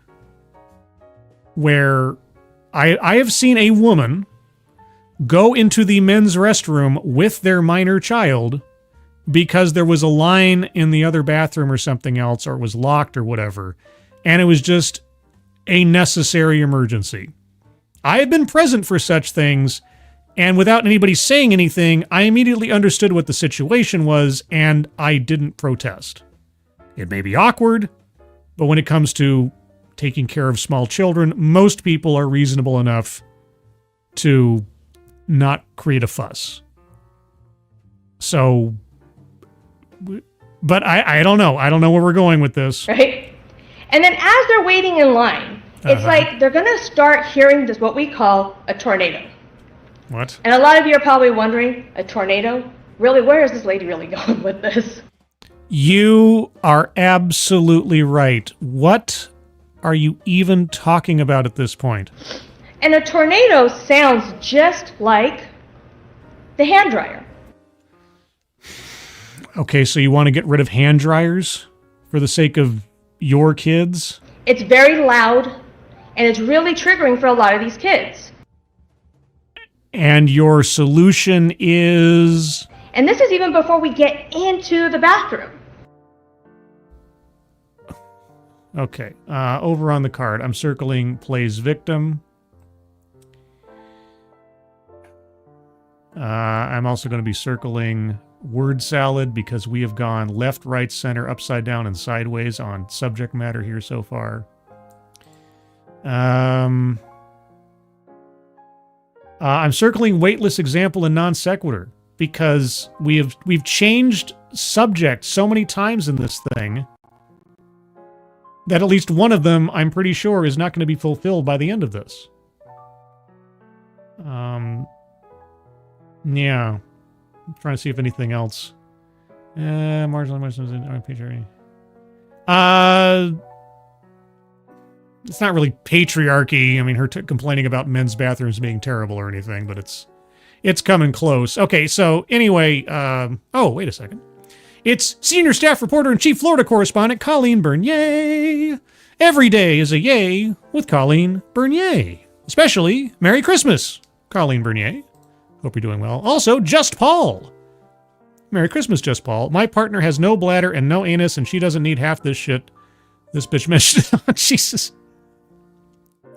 Yeah, I mean, the catheters part of it. Of everything else on there. Oh, speaking of everything else on there, not to get too bizarre about it, but look who's here. It's Price of Reason. Oh, hey, can you hear me? You're smaller than I am. What the heck just happened? What did you do? There you go. Oh, can you hear me? I can hear you. Can you hear me? Oh, yes, I can. All right. That is good. And I was kind of passing through, but I'll hang out with you for a bit because this is cool. I still have to go to a dinner, but I wanted to also stop by here. Well, I appreciate you coming on for a few minutes. You came out at an auspicious time. We're talking about restrooms and going pee. Ah, okay. Did you see anything of this beforehand? You were talking about a woman going with her child into a restroom. Yes. So how far are we into this now? We're just about halfway through this talk. Okay, so this lady, she starts out the talk saying, I have to pee. I have to pee. Everybody knows what that means, both, internally and outwardly and expressing it to other people. And she started out seemingly talking about how there was some kind of injustice or disparity between men and women's bathrooms. Then she started talking about how disabled children are too sensitive to noises in said restrooms. Then she started talking about the difficulties of communicating with disabled children about them needing to go to the restroom. And now we're to the point where she's complaining about hand dryers in restrooms because they're too loud for children with autism. And she herself has 3 or 4, we're not sure, children with autism. And also apparently kind of strange. I'm not saying she couldn't have that, but that does sound kind well, of no, yeah, whether she does or she doesn't, it's kind of irrelevant. But she also showed us that apparently some of the supplies she carries around for her kids. You know what? I take that back. I take that back. I actually know people that have a few children that have autism, so that wasn't fair of me to say. I just don't understand what else. I guess I don't understand where she's going with all of this. Well, then I've completely caught you up to the talk because that's where everybody else is, including myself right now. Okay. So now she's gone into where hand dryers are too loud because they sound like tornadoes to children with sound sensitivity. So my question has been perpetually throughout this, okay, what are you proposing be done to restrooms to noise-proof them specifically for autistic children? Unless she's going to propose like separate bathrooms aside from bathrooms for men and women, but then bathrooms for the sound sensitive or something. Because I don't know where this is going. And she's even said to the audience, now you're probably still wondering where this is going. Like, yes. So I appreciate her self-awareness. I hope that she brings it home in a really very interesting way, because otherwise, don't know where she's going with it. Okay, well, with all that as preamble. By the way, guys, if you don't know about Price of Reason, well, let me tell you about Price of Reason. He is a cross-stitch Admiral Akbar. And that's all you need to know. No, Price of Reason has a channel, 2 channels on YouTube. He has Price of Reason, he has Price of Reason Live, in addition to entertainment reviews and other such things. He also hosts a weekly show called The Night Owl with Professor R2, who I said Merry Christmas to earlier. And he also is a frequent co-panelist with me over on Midnight's Edge After Dark, and occasionally Midnight's Edge in the morning when he's able to. And that's all true. That's all true. Yeah. And yes, and Scribe is a good guy too. Oh, well, thank you. With all these compliments, I felt I had to say something. No, it's fine. It's fine. You being here is compliment enough. And really, the time was so little. Like I was trying to squeeze in even more time, but I don't know. It's sometimes during these holidays, people keep. I don't want to say bothering me, but you understand what I mean. No, you're a popular guy. I get it. I appreciate you. No, that's not like in the internet world. More in the real world. You know what I'm saying? No, I just take the compliment as I gave it, dude. Just you're popular guy. All right. Okay, so all right. Take advantage of your. I was trying to say, though. Yes. Well, I'm going to take advantage of your valuable time. We'll try to get some more of this going so you can. Let's do it. All right. And as we're walking down the bathroom, then we're going to hit what we call the hurricanes. The hurricanes is the water faucets going on and off, all random times. Uh-huh. And just for notes out there, both for Price of Reason and otherwise, I do have to stop occasionally just because of you two, whether I have something interesting to say or not. But I'll ask again. Okay, so you have a problem with hand dryers being too loud. You have a problem with the staccato of faucets going on and off because your sound-sensitive children are sound-sensitive. And you propose what as solution? And as we walk down that bathroom, continuing taking our children down, we're going to hear what we call volcanoes. Oh, geez. Volcanoes now erupt at any given time. Boy, every bathroom, guys, guess what? Every public bathroom out there, restroom, is a natural disaster waiting to happen. I believe it. I've been in some pretty bad public restrooms before. All right. So, Price, how would you solve for this problem? I can't really say. I'm not quite sure. Okay. Just like the toilets. The toilets go on and off, and comes in. And I'm not sure exactly why. But I know why. Oh, wait. Is there something that's following up this? But the handicap bathroom is usually all the way at the very end. And usually taken because, just like the Price is Right game, right? Us ladies, we like to have the bigger bathroom. We've all been there, and that's okay. Then what are you complaining about? I don't understand this lady. I don't. She is meandered from topic to topic. I'm going back to that Jean-Luc Picard quote again. Moving from topic to topic, making absolutely no sense.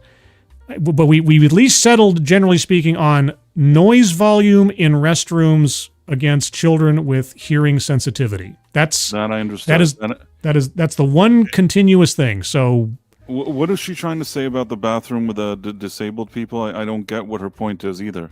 I don't either. I'm sure that there is some logical reason for why if they are there. I mean, I've seen the bathrooms for.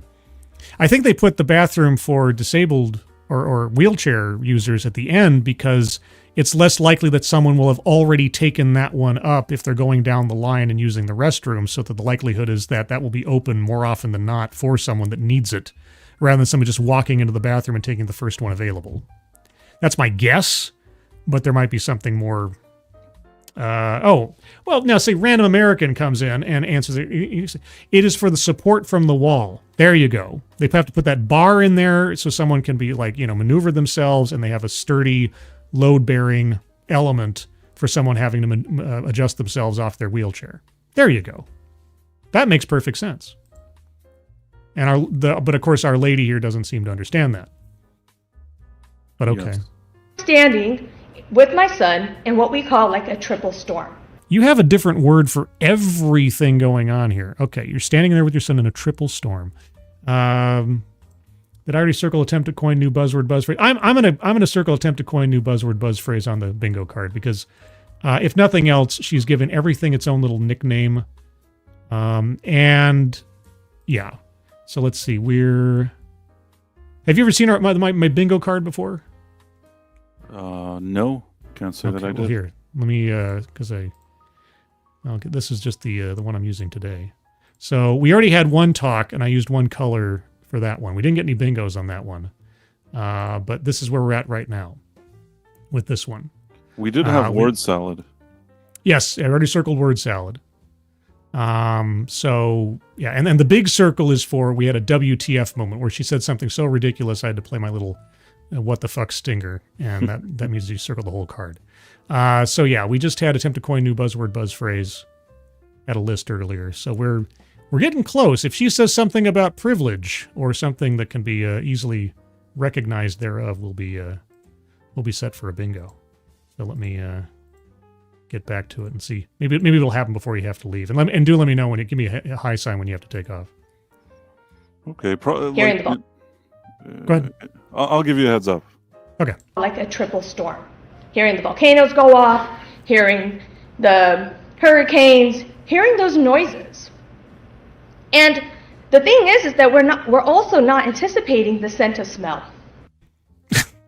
You're not anticipating the smell in a restroom. Really? The sense of smell is something that we generally forget about. But I mean, I can't speak for everybody. Maybe somebody's got some kind of olfactory disability, but I have a sense of smell all day. It's a big trigger for a lot of us.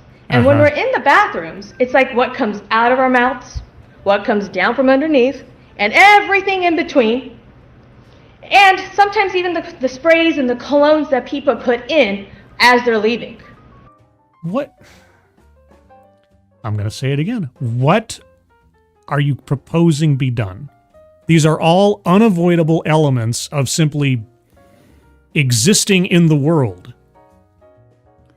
I think she has too many expectations from a public bathroom. I don't know what this lady wants. Usually you go in, a public bathroom is just a stinky place. And, recently I just was at a movie theater and I went to a public bathroom there and none of the toilets were working. All these doors were broken.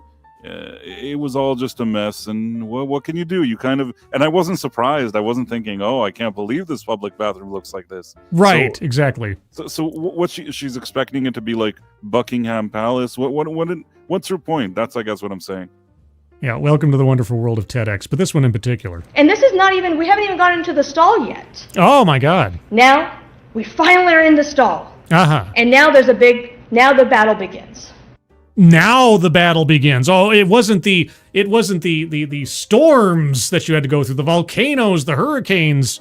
Now the battle begins inside the stall with your Okay, again, if you have an autistic child who, depending on the severity of their condition, yeah, I'm sure it's no cakewalk. But so I'm sorry, lady. I have sympathy for you. But what do you want me to do about it, I guess is the question. How many things do we have to take out? We have to take out our stool. You've got to take out your catheter, apparently. You weren't here for the part where she showed everything that she carries around with her for her kids when they need to go to the bathroom. In that picture was a pair of catheters. Oh. Which I don't... I mean, admittedly, I am not a parent. I'm not a parent of an autistic child or a child with special needs. I'm kind of weirded out by that, but either way, JB, thank you so much. WTF, are they going to Mordor? Judge, it certainly sounds strange, but I don't want to judge. Yeah, it's hard. It's hard because I don't, without any more details, I don't know. Are they going to Mordor? Well, she makes it sound like they're going to Mordor. Actually, that would have been a better way to at least frame this talk. It's like, Lord of the Toilet Rings or something, and then she could talk about like the journey of taking care of an autistic child when just simply going to the bathroom. That might just be a funny sort of anecdote, slice of life kind of talk without any point to it. But I'm guessing she's got somewhere she's going with this. Then we take out our luggage. We take everything out, put the kid on the toilet, put the kid back into the wheelchair to walk right back out that bathroom. Okay, so you have a child. Okay, you have a child with serious special needs. Okay, well then the catheter kind of makes sense at that point. Okay, because she didn't really. Yeah, she didn't really. She hasn't given us a whole lot of specificity as to what she said her son is highly autistic, and she mentioned like 2 or 3 other children that have special needs of some kind or another. Okay, so you have a son who is in a wheelchair along with having other issues. Okay, like I say, sympathy, no cakewalk. That's got to be an arduous lifestyle for any parent. Okay, same time. Aside from this just being a long list of complaints about the inconveniences of your situation, are you asking for something to happen or just telling us of your woes? And guess what? What? You've walked in with a trigger child, you have walked out with a trigger child, and a very exhausted mom. Uh-huh. And? It'd be really weird if my 6'2", extremely handsome husband came into my bathroom, into the ladies' bathroom, because it would be like peeping Tom, because he's so tall. So what? So a lot of the times when we're going in, it's like we're doing this alone. What? And for families like me, we don't generally talk about this. A lot of the times we go to the car to change them. And sometimes when it's so triggering and it's such a big meltdown, guess what? We pack up and we go home. Okay. I don't know what to say here. It's like, I don't disbelieve that having either multiple children to begin with, and certainly children of various, possessing various disabilities, has got to be a rough road. Okay? I will extend my sympathy. Yeah, I don't, listen, I think there's 2 things happening, and this is just my 2 cents. And I also don't know if I'll be here till the end or be able to say a lot about it, but I'll say that I think that 1, she has special needs kids, and I understand that that's a challenge, and I'm not making light of that. 2, sure. I think she's focusing on some weird things regardless. But it's hard to judge a person that's going through this experience. Yes. I don't know if she's bringing something that's really worthy of a TEDx talk, but I can't judge her that she's going through a tough time. I guess I'll say that. Well, I hate to tell you this, but the bar of entry for a TEDx talk is exceedingly low. We should do a TEDx talk then. What, like together?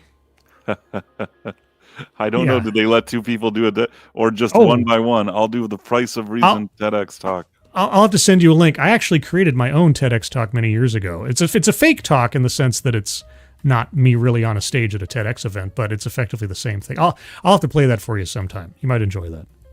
Sounds cool, man. But yeah, okay. I'll try to get through as much as you can be here for, and I'll let you know what the resolution was if you miss it.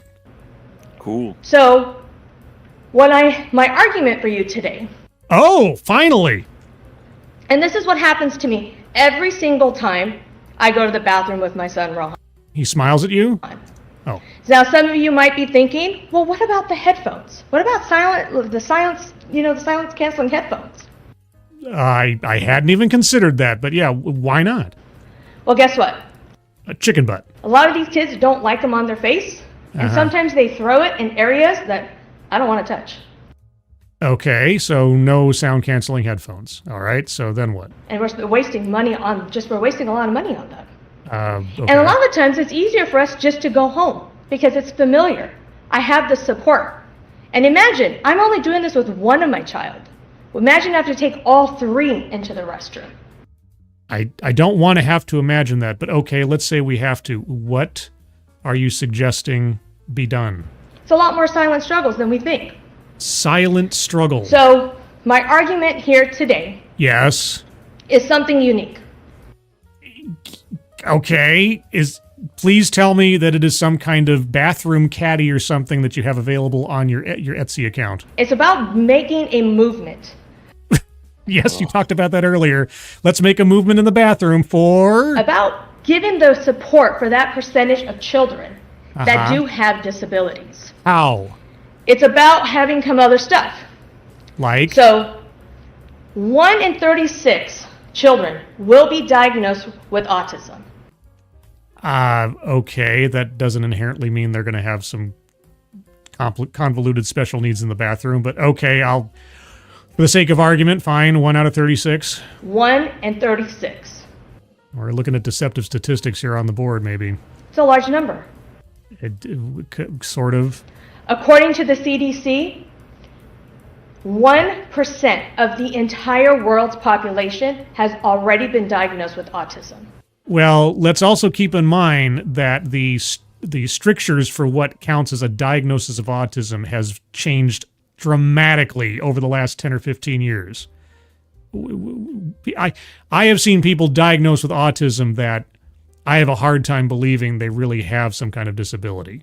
And people claiming to have autism that might just be using it for victimhood points. But anyway, even if I accept that... What I'll say is, and again, not an expert, probably don't know what I'm talking about. I think that it's something that there's some people that have maybe what you would consider a very light form of it or something like that.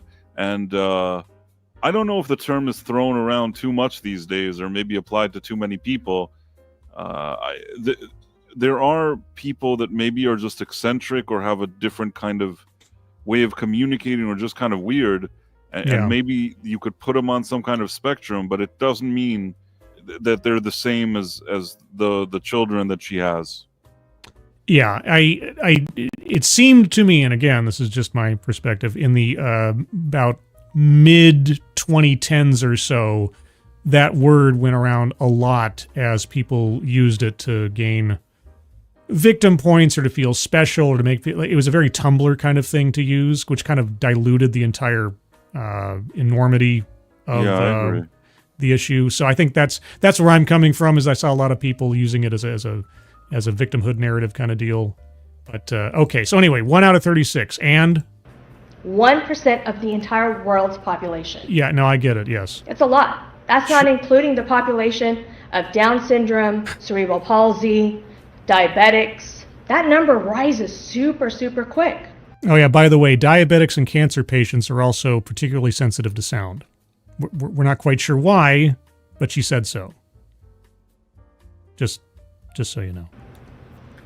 In the early 2000s, oh, there's the bathrooms that we're talking about. Those are the bathrooms you're talking about? Okay, one of them looks like a surgical suite. The other two look like theme park rides or something. Okay. So my argument today is if you're in construction, if you are in design, if you are building a new building, let's support that 1% of the population. How? Let's support them in ways where families like me are able to go back to the event that we're on hand instead of going home. How? Here we show where the lights are dimmed, the bathrooms, the flushings is quiet. What? An adult-sized changing table. This looks like a fancy place. This isn't. You're not going to go to some public place and see this thing. She's ridiculous. Like, I don't discount the fact that she has children that have special needs. I take that very seriously. Her demands here are just not realistic, I think. No, I mean, each one of these things looks like the bathroom of a hotel suite or something. Right. This looks like fancy. This is not your average.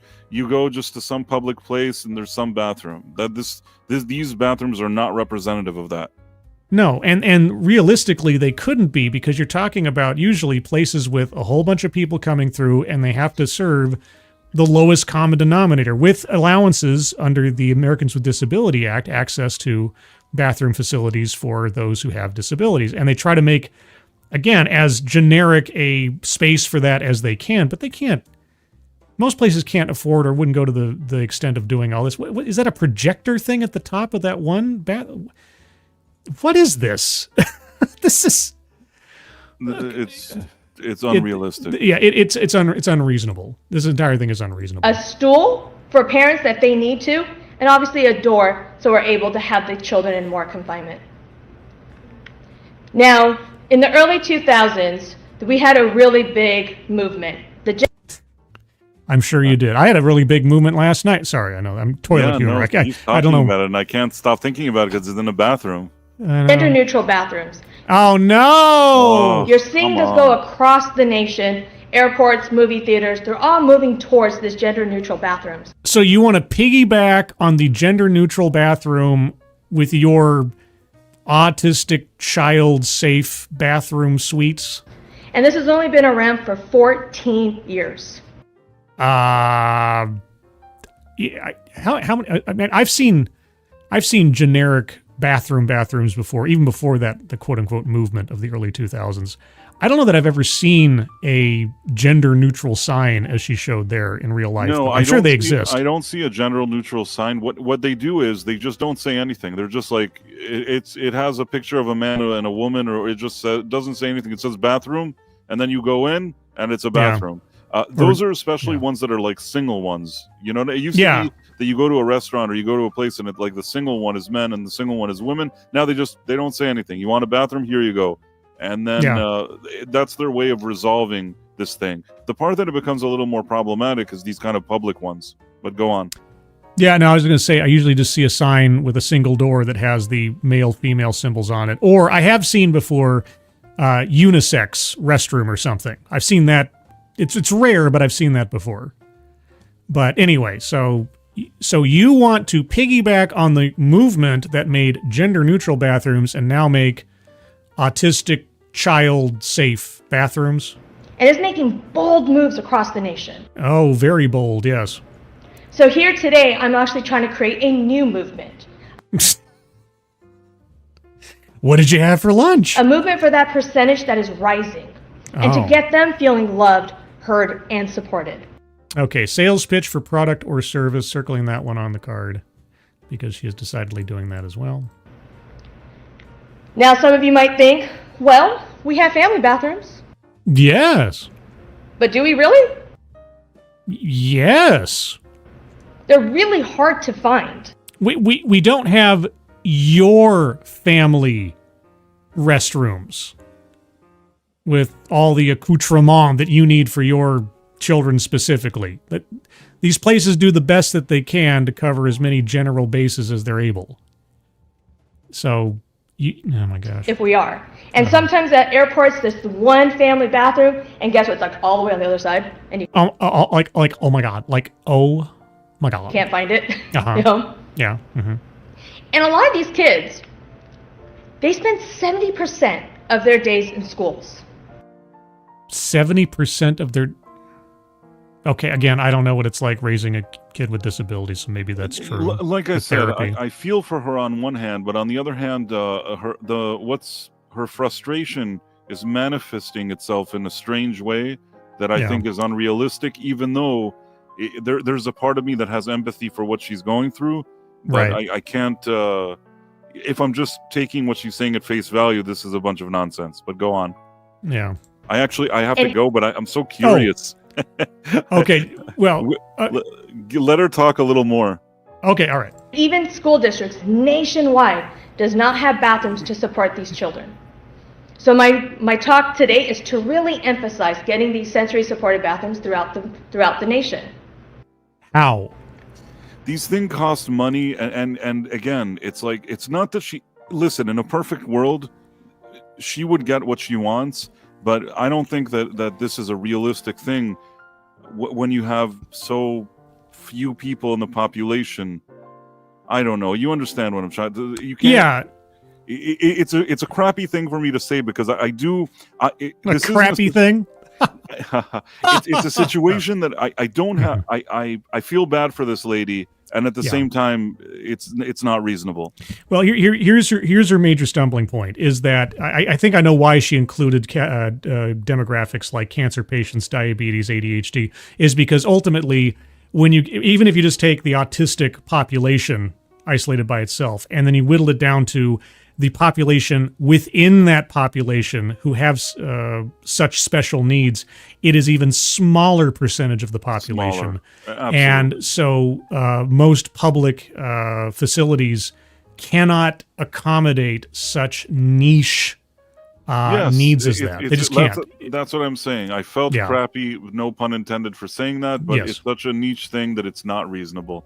But on that wonderful note, I will have to go to a dinner, and I'm so thankful. I wish I could stay more because this is super interesting, and I'd love to do more of this, but I'll bow out. Hopefully, you'll invite me to another one in the future. Yes. We'll have to have you on for a full one so you can attend. And everybody, remember, go check out Price of Reason on YouTube and Price of Reason Live. And especially he does reviews of Quantum Leap episodes, if you like Quantum Leap from the olden days. You should come on the Quantum Leap one sometime. I don't know. If the timing works out, I'd love to, but I'd have to make sure it's an episode that I'm familiar enough with to say something about. Otherwise, I'm going to feel like a yutz. I see. But enjoy your dinner, Price of Reason. Happy Merry Christmas, and I'll talk to you soon. Merry Christmas, man, and to everybody in this chat, and happy holidays and all that good stuff. Thank you for having me on, and I'll see you soon, man, on one of our many streams together. Yep. Take care. I'll see you later. Bye. Bye-bye. All right, so I'm all by myself. All right, so that was Price of Reason. Nice to have him come on. Okay, so we're getting down to the brass tacks of this now.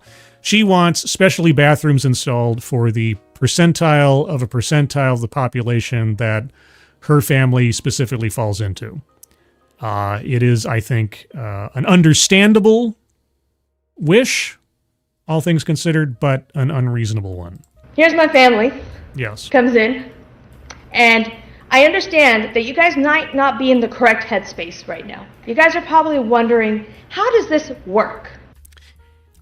That is one of many thoughts I've had, yes. And that's okay.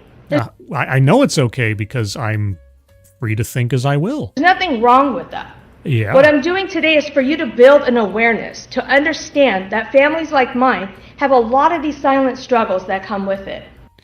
Every family has silent struggles. Every person has silent struggles. They may not be the same as yours, but everyone has them in one way, shape, or form. Not quite sure what I know what you want to have happen. I haven't heard even a proposal as to how you would assume it would happen. Officer Buck, Merry Christmas to you. Thank you so much. Hello, Scribe and Chat. Just popping in to say hello before I head out for my birthday lunch. Your birthday lunch? It's your birthday, Officer Buck. Happy birthday to you. Happy birthday to you. Happy birthday, dear Officer Buck. Happy birthday to you. Happy birthday, Officer Buck. I think that was Elmo turning into the Hulk or something. I don't know. I was just freestyling there. So happy birthday to you. Hope you have a good lunch. And Merry Christmas. Merry Crisis. Merry Chrysler. Scanner Daffley. Merry Christmas. Okay, let's get through this. We only got like a minute left. We don't want to go home, but sometimes we do. I know, it sucks. I'm sorry. I wish there was a magic wand, but there isn't. I'm going to leave you with this. Okay. There's two things. Only two? You mean number one and number two? One, when you hear the version, I have to pee. Yes. And the next time you go to the bathroom, listen for those hurricanes. Okay, and that will do what for me? Or you? Listen for those tornadoes. Listen for those Volcanoes. Yes. But also notice the lack of children with disabilities that are not in those bathrooms. You want me to notice the lack of children with disabilities that are not in those bathrooms? You want me to notice something that's not there?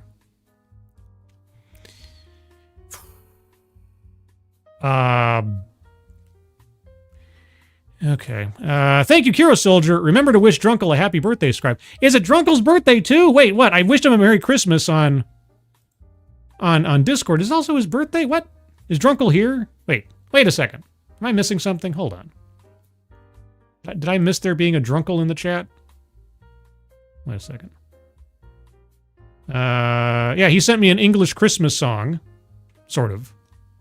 And I wished him Merry Christmas. Is his birthday? Okay, well, somebody's going to have to timestamp this for Drunkle. So we're at 2:06:35. Happy birthday to you. Happy birthday to you. Happy birthday, dear Drunkle. Happy birthday to you. Happy birthday, Drunkle. Wherever you are and however inebriated you might be. There you go. 2:06:35. Remember that one, guys, and send that off to Drunkle in case he needs a reference point. Okay, anyway, lady, what now? Because they're not made for them. They are made for them, just not specifically your kids with their limitations. I don't know what to tell you. The second thing I want to leave you today is when you say, I have to pee. Yeah. It's more than just a bodily function. It is. It's dignity.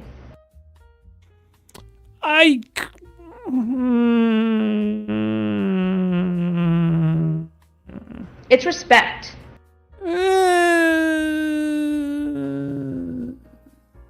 It's understanding and having sympathy for that population that's so often overlooked.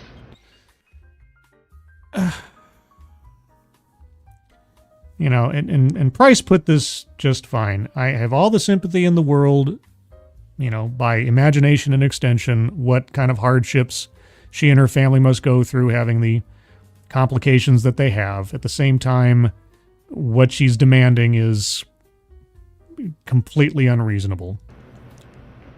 It's about creating a movement.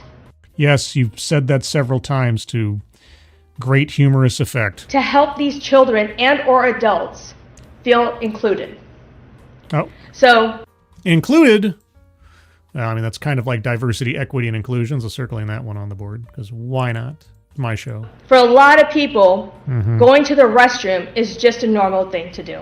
Yes. But for families like mine, it's a complete journey. Okay. Thank you. Yeah, she really should have hesitant clapping there, because I think even the audience was like, what?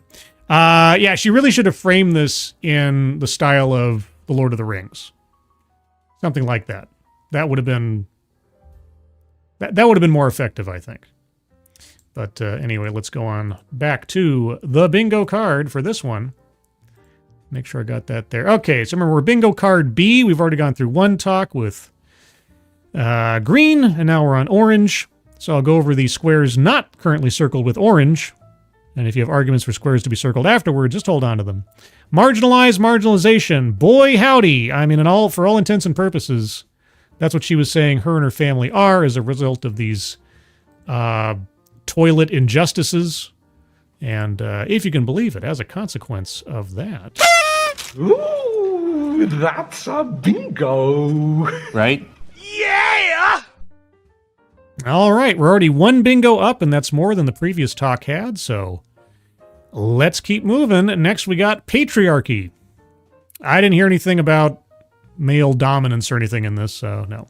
Contradict own point / fails to make argument. I think that is absolutely true. Whatever she was trying to make, she didn't give a very good convincing either pitch or theory on how it could even be done reasonably, so circle in that one. Systemic or institutional?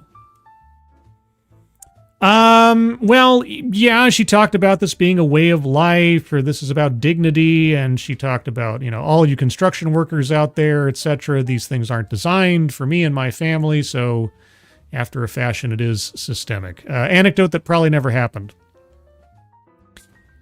I didn't hear anything that I could easily dismiss as never happened. Her categorization of different sounds as volcanoes and things, there may be some melodrama there, but I don't disbelieve that she's had difficulties managing children with disabilities. So, white supremacy, she never brought up race, leaves out vital context.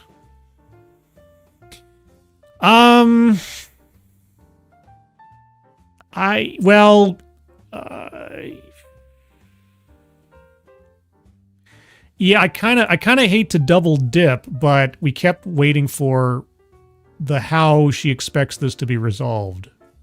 And I know that also fails to make argument, but these two things can exist separately from one another, so I'm going to circle that one as well. Privilege, by implication, either in women's bathrooms or everybody else that isn't her family, there is a privilege inherent that she does not enjoy. And therefore... Bingo! What? Bingo! Yeah! Of course! Of course! All right. Collectivizes own demographic. Now, I'm going to go out on a limb here. I usually wouldn't do this because she was talking effectively about somebody else, but she's talking about families like hers in general terms with kids with disabilities. And she was speaking on behalf of a whole swath of people that she doesn't have any place to speak for. Not in that way, anyway. So, not again. I'm trying to be, very specific in how I phrase things here, because again, I don't feel like this lady's like bad or something. She's bringing up, legitimate inconveniences that befall her family because of the circumstances they're under. But at the same time, unless you bring something more to the table, it all rings kind of empty. Self-vilification or wretchedness? No, I didn't get anything like that. Economic disparity? No, not that I recall. Benevolent condescension? I bet there's a way to interpret some things she said like that, but I'm going to hold off. Deceptive statistics. Yeah, that 1 in 36. Because her family and the circumstances that are affecting her family are a percentage of that percentage. I guarantee you. So for her to say that, 1/36 of the population when it comes to children needs things like this or can't function without things like this, I don't buy it. Bingo. What? Of course! And lastly, microaggressions or unconscious bias.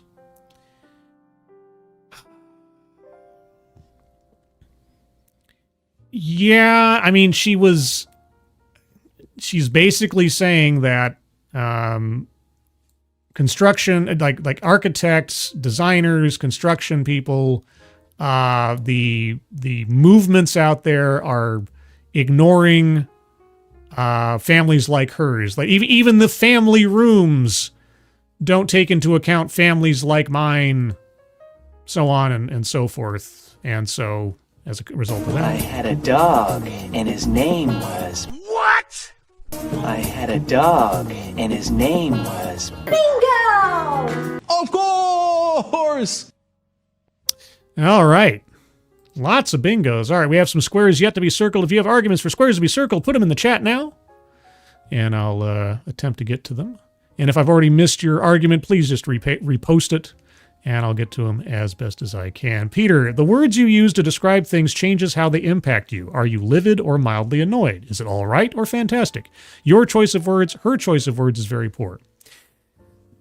I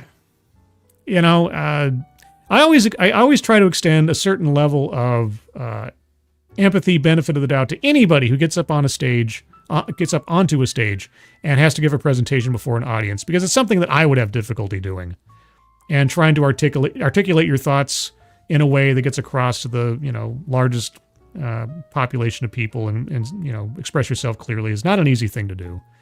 At the same time, though, she did plan out this talk. This was not anything that was she was surprised with. So it's her presentation, and we only deal with it as it is given.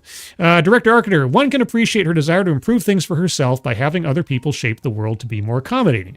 Of course, everyone at their laziest or under stress tends to covet that. Yeah. If not every situation is going to accommodate your special needs. This is why people plan ahead for things, because they know how the world works versus what their particular situation might require. And in her case, she's got at least one, if not more, small individuals to have to take care of who each have their own speciality. Like, some people take a little bottle of hot sauce with them in their purse or in their wallet or something, or not their wallet, but, their pocket, because some restaurants don't carry their favorite kind of hot sauce. And so you have to make preparations for situations that may not accommodate your personal needs. That's life. Sometimes it's more complicated than others, but that's life. Advocast Diablo, 25% of the world's population is children, so 1 in 36 kids doesn't leave much room for autistic adults. Well, she was just talking about children being born, right? So, I don't know. It's all, yeah. Frosted Glass, benevolent condescension. Okay, she gives bathroom appliances little pet names like hurricanes and volcanoes for her autistic kids.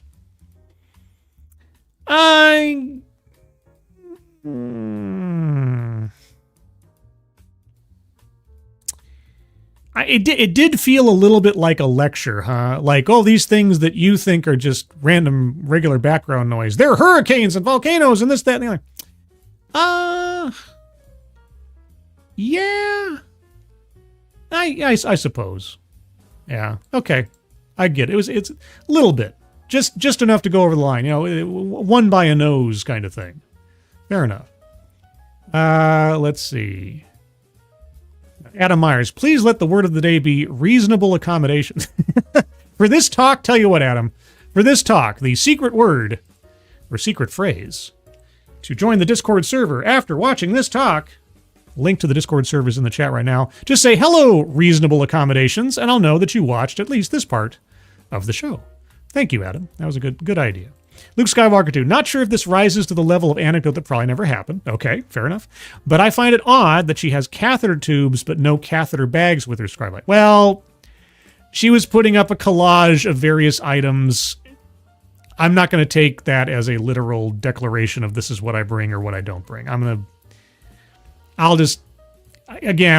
saying some benefit of the doubt here.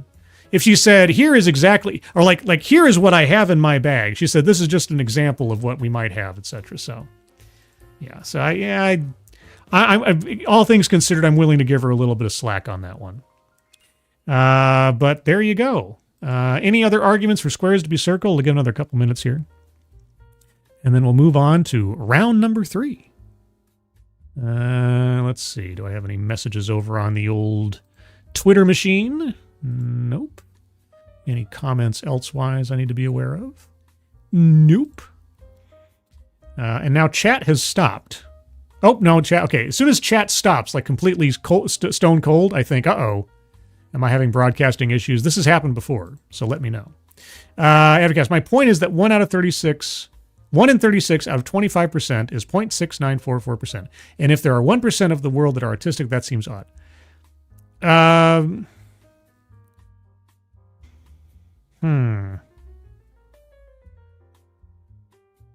Okay, again, English major, not math major. I'll take your word for it. It doesn't add up. But we've already circled deceptive statistics, so even if that is the case and that is off base, well, we've covered that base, as it were. Off base, covered that base. Director Arcater, still here for the record. Okay, good. I appreciate it. And I appreciate that you're on X. Still testing the proverbial waters of the X platform as a simulcasting place. JB, my computer chair is nice and warm because my cat was sitting in it. Aww. Pooty tat. Yeah, Ask Me Andy. I really didn't want to watch the peeing lady, so I'm glad I missed that one. Well, yeah, fortunately we didn't see that part.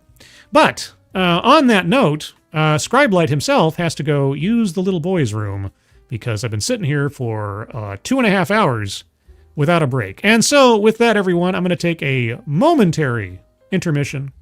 I'll be back in just a couple of minutes, so smoke them if you got them. And I'll give a couple of minutes once I get back to make sure everybody that I know is back before I start up on our third and final TEDx of TEDXmas. So I'll be back in a moment.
And I'm back. So thank you all for hanging out with me and sticking around for a bit. Keeverdam, thank you so much. Did you get Frost's argument for economic disparity? I did not. Thank you so much, Keeverdam. It's very generous of you. Appreciate it very much. Let's see. Where's Advocatus? Let's see. Advocatus. Oh, sorry, Frosted. Sorry, Advocatus Frosted. Here we go. Sorry.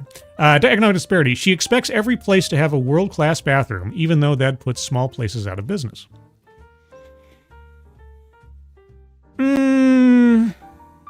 Well,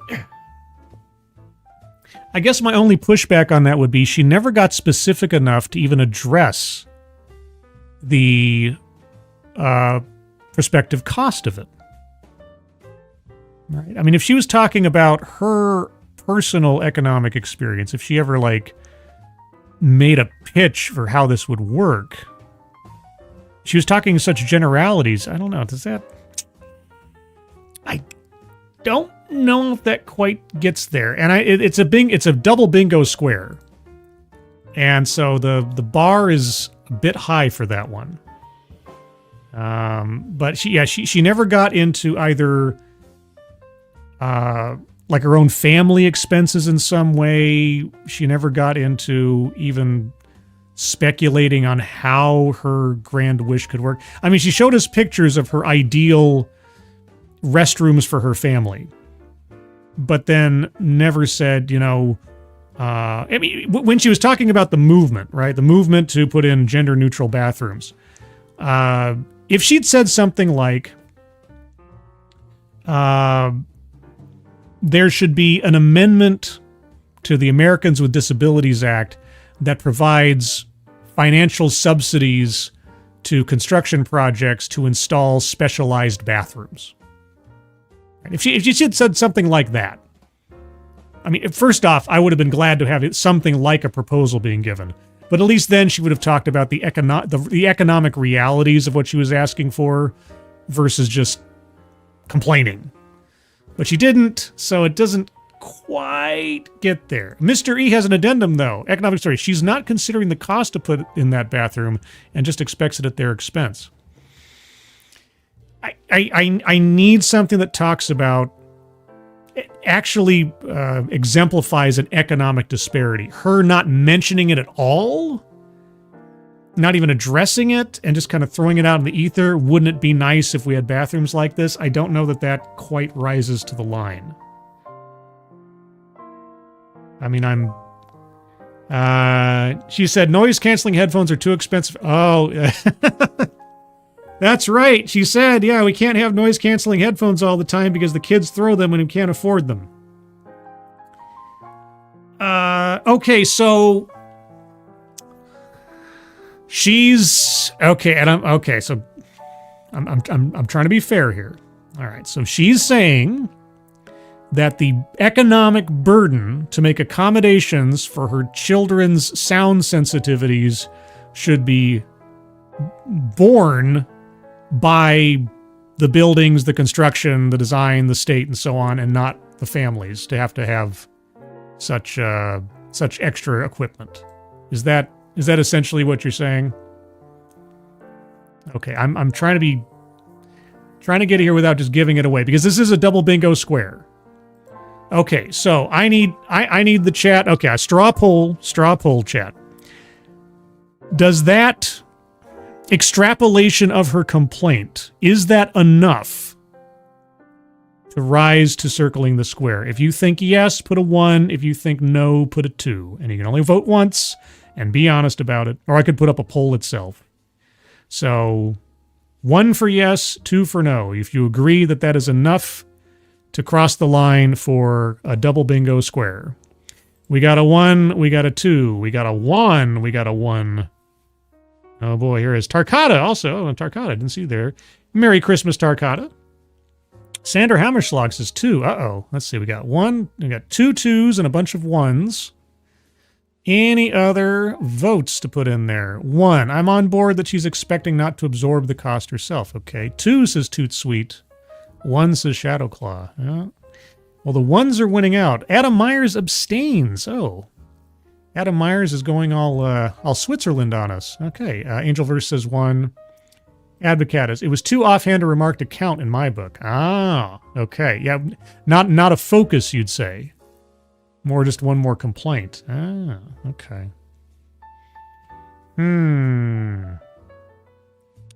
I'm still on the fence.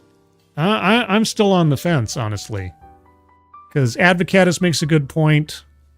But Mystery also says, yeah, she's not expecting to absorb the cost of accommodating her kids herself.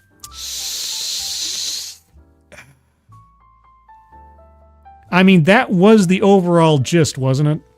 Is that she needs someone else to pay extra to specifically take care of her kids in this very, very specific situation. We need a Christmas miracle for this one. But it was a critical complaint to the argument. You know, it's true. It's true. All right. You know what? You won me over. And again, just by a hair. Because ultimately, this talk would not have taken place without her having decided that it was either impossible or too much of a burden to make some kind of accommodation for her kids where everybody else should have to pay for it specifically for her family and her family situation. All right. I will concede the point. Bingo. What? Of course! Oh, won't somebody please? Bingo. B-I-N-G-O. Okay. Right? All right. There you go. A Christmas miracle, if you will. A Christmas miracle. Now, there's another Christmas miracle I'd like you guys to help out with. I mentioned it at the top of the chat, or top of the show, but I'd like to mention it again for those of you who come in late. At the top of the chat box, there's a link up there to donate to our friend Moonshock's GoFundMe for assistance with his cancer treatment. Moonshock has had to endure cancer off and on in remission and come back again over and over again. And he has some immunotherapy treatments upcoming that are not going to be cheap and will require some assistance in price and everything else. So right now, out of a $6,000 goal, they have $3,129 raised. So if you are able, please do click on that link and donate if you can. But even if you can't donate yourself, please do share that out on social media as far and as wide as you're able to try to help out our friend Moonshock. He's had to go through this. Well, one time is too many, but he still needs help with having to deal with this. So please do donate and please do share that out. So thank you again ahead of time for that. And thank you, Kiever Dam, as well, for sharing that link earlier. Abdicaz Diabli, kind of off topic. Okay. But was she pregnant with autistic kid number 5 when she gave it? Oh, I don't know. That's not, who knows? Jeez. DK, Merry Christmas. It wasn't really an economic argument, though. It sounded more like we shouldn't have to do all this if things were designed for us to start with. Yeah, but she was asking places to put extra time, expense, and everything else to accommodate specifically her family.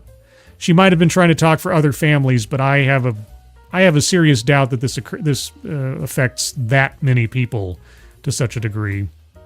And yeah, she said, oh, we want to stay at the event, but now we have to go home.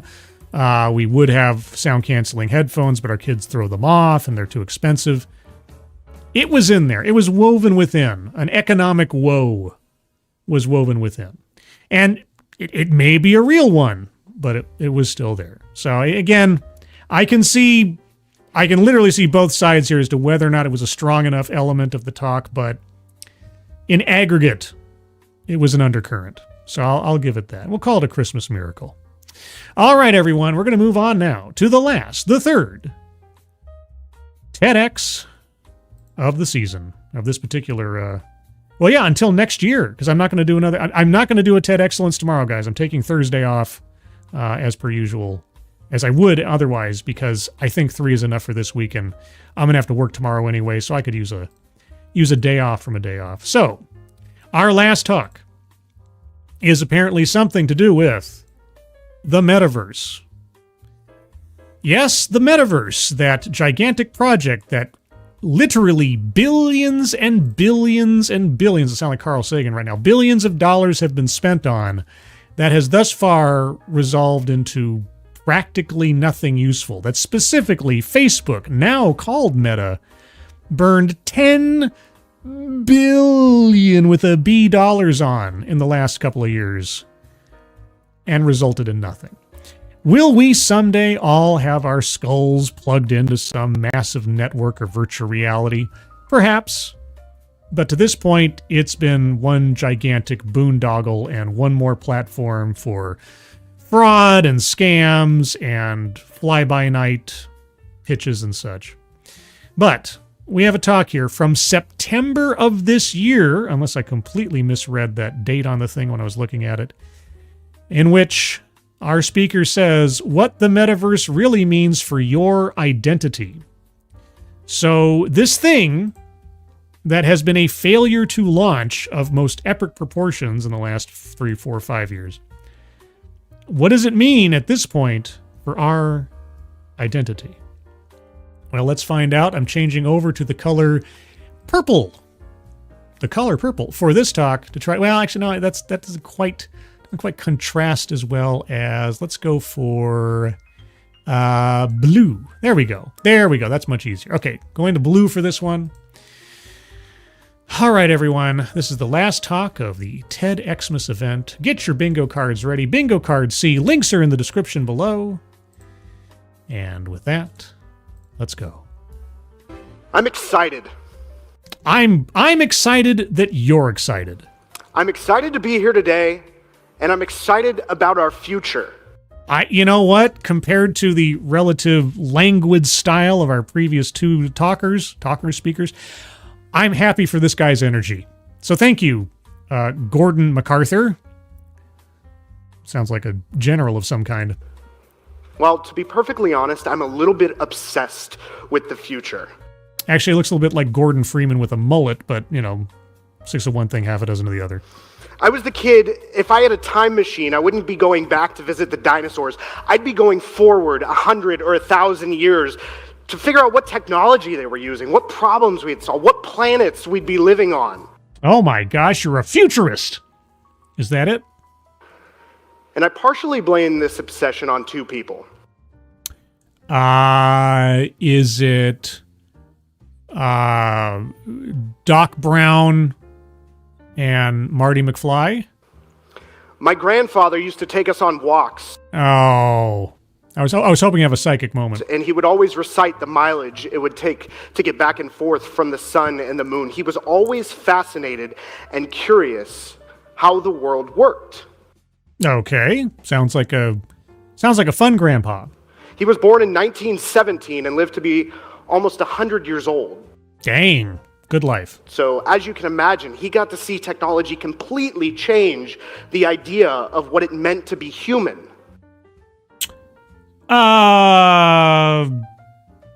Okay, well, this gets into philosophical terms, but I don't know that technology changes what it means to be human, unless or until we're talking about trying to apply human to non-biological things. But I'm open to arguments elsewise. He always had that curiosity. He always had that curiosity. Well, that's good. Also, Merry Christmas, Dexter's Killer Lab. I didn't already say Merry Christmas. And Empress, New Mexico. Am I saying that correctly? He's a transhumanist. Maybe? I mean, he's talking about the metaverse and what it means to have an identity in the metaverse. But still, there's going to be a human being controlling the avatar, so... My father gave me my first set of science fiction books when I was young. Ooh. It was the Foundation series by Isaac Asimov. Classic. I don't know if you've ever read any Isaac Asimov, but... Indeed I have. But if you have, you'll know it's completely immersive. The ideas that he would have about future technologies and what it would mean to humanity was pretty incredible to think about. Sure. I mean, all speculative fiction, science or otherwise, is fun to think about at times. The curiosity that my father and my grandfather instilled in me drives me in everything I do today. And what do you do today? Also, I'm going to circle childhood or family anecdote because, well, we just had one, so circle on that one. And also free space because, well, it's free. I recently had an amazing trip. How much LSD did you take? And also, there was a cut there. That wasn't me. That was the original talk. So let me back up just a little bit. Just watch his body position in his hands as we go from one point to the other. I recently had an amazing trip to the ancient Parthenon of Greece. Ooh, the Parthenon. And as I was standing there, and I'm watching the columns reflect off of the marble, my dog started barking and I was completely transported back to my living room. I took off my VR headset and I realized it was still pretty cool, but, you know.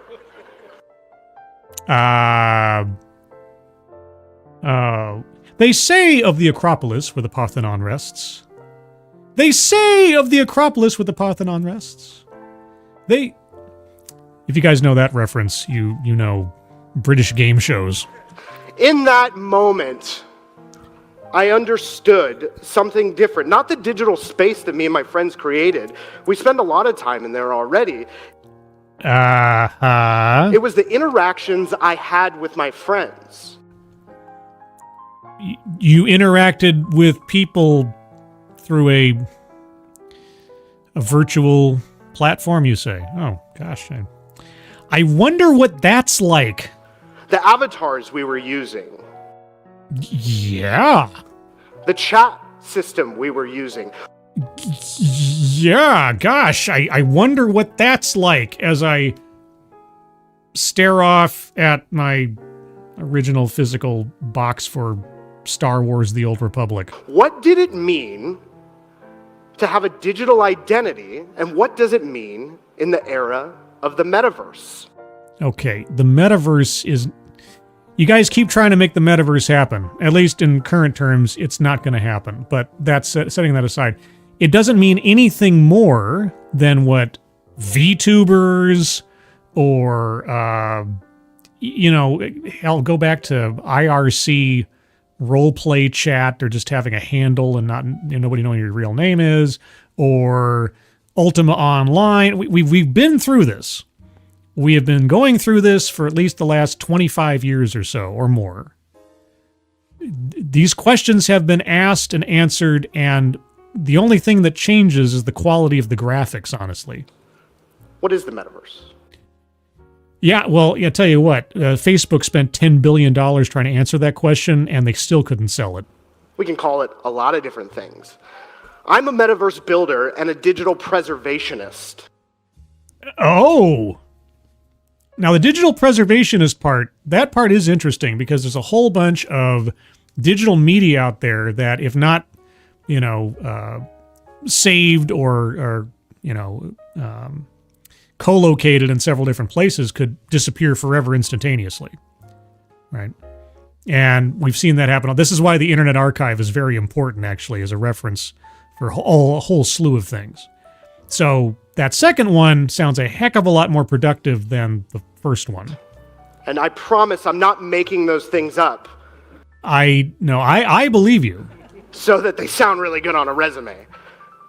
My wife and I use current technologies like LiDAR, infrared, and drone technologies to invade New Jersey? To digitally capture and scan historical locations and landscapes.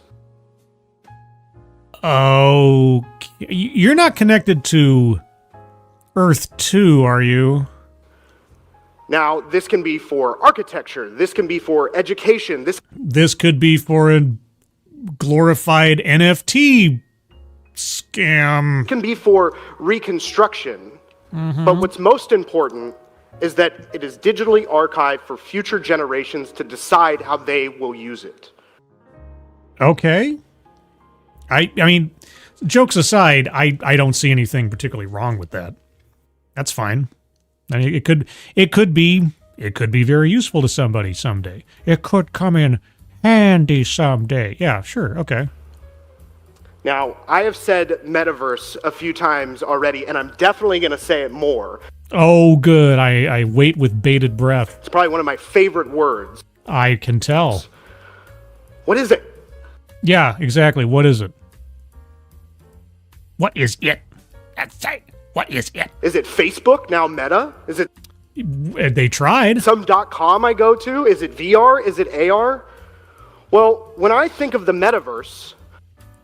What did he just drop on the floor? I think of the world. Okay, so let me just make sure I haven't forgotten something here. Yeah, so is this... There is a project out there called Earth 2, all right, which is, and this is how the best place to go for all of this is really Kira on TV on YouTube. He's done a whole series on Earth 2 and the developing issue of this. This is what I'm thinking of when he's talking about this. There is a project out there where you can buy virtual land on the Earth, and effectively what this is, it's Google Earth split up into tiny little sections of JPEG images, and each of these JPEG images represents some area of real-life terrain on Earth, and then you buy these pieces of land like they are, effectively, NFTs, and then they become a kind of tradable asset that eventually, when the metaverse really kicks off, you will own land in the metaverse. It's called Earth 2. You can look it up right now. Just like put in Earth 2 NFT or something. Don't click any buttons when you get there, because God knows what they'll do to you. But anyway, that's what I think of when he's talking about this. Now, if he happens to be in any way, shape, or form connected to that project, or he mentions it in any way, I'm going to do the psychic stinger like 3 times in a row, because that is such a tangential thought on my part that I have to have psychic powers at that point. And when I think of the world, I think of continents and countries and people and music and art and plants and animals and all the things that make it the world. Well, what about its nickel core? Do you think about that? And when I think of the metaverse, I think of all the millions of digital creators currently building their own versions of worlds. Anything they can imagine. A multiverse that is expanding, completely built on top of our own digitally. Yeah, but it's all completely disparate. They don't connect together. They're not the same thing. There's no, like, blue book standard for a metaverse. And also, have you ever heard of an MMO?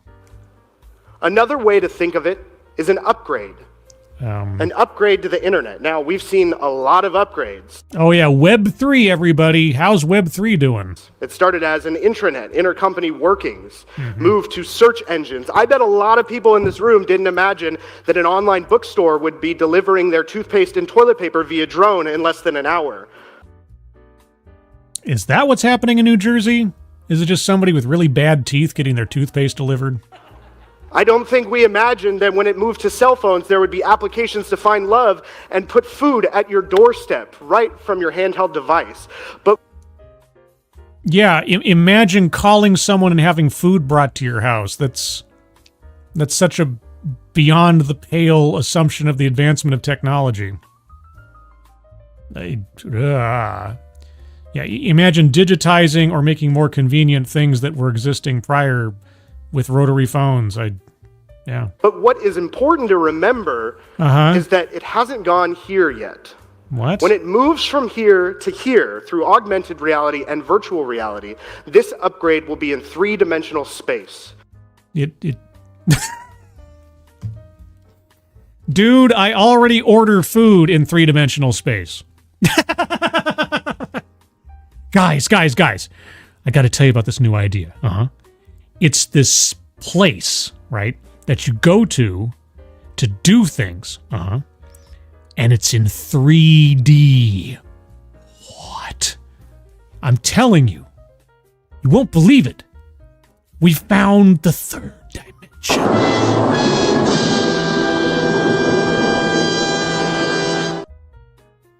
If you can believe it. I mean, I know it boggles the mind. What a twist! But yeah, 3 dimensions, guys. It'll be in 3 dimensions. Every upgrade to the internet we have seen thus far is still very two-dimensional. Okay. Here's the value proposition that you have to fulfill here. And I am going to circle sales pitch for product or service right now because it is a sales pitch for product or service. How does simply putting this experience, whatever it is, into 3 dimensions fundamentally make it worth the extra expense of the equipment necessary and the physical limitations of said equipment? Right? Because when I think of like the metaverse as it's currently rendered, I think of the advertising campaign that was presented by Facebook. Because of all the companies and all the outfits out there pushing the metaverse, Facebook spent the most and marketed it the most and the most aggressively. And what I saw was somebody sitting in their living room with a giant pair of goggles over their eyes and holding a wand or two in their hands. And maybe they were standing up, maybe they were sitting down, but either way, they couldn't go any further than the receptor on the little thing that they were doing their whatevers with.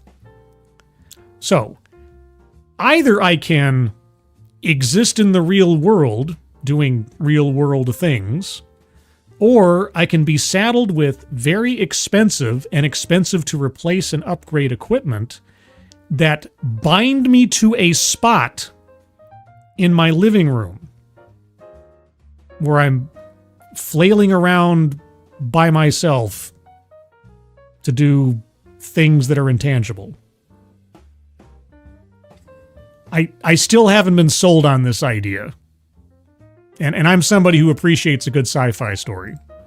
Digital identity. You have Kohl's Cash. You have Starbucks. You have your Costco cards. You have your social media pages, you have emails. This is all part of your digital identity. I mean, after a fashion. Ready. And it cannot be taken for granted. What you say in an email can affect you at your work. What you say online, as we see a lot from celebrities, can affect your entire life. And so you want to add to the complexities and risks of a digital identity by further injecting more information about myself into a metaverse. Here's the thing. Okay, we already know that in the absence of a metaverse, our digital identities are constantly at risk of being exposed or corrupted or mishandled in some way, shape, or form already, even in the absence of one, right? Okay, I want you to imagine for a second, and for those of you who are gamers, I don't need to convince you of much. Imagine an MMO with a built-in economy, and version 1.0 is released. Then, if you will, imagine that same MMO 5 years down the line. Do you think between release and 5 years down the line that players may have found some exploits in the system, may have taken advantage of some duplication bugs or some other kind of loophole within the in-game economy to benefit themselves over other people, so on and so forth?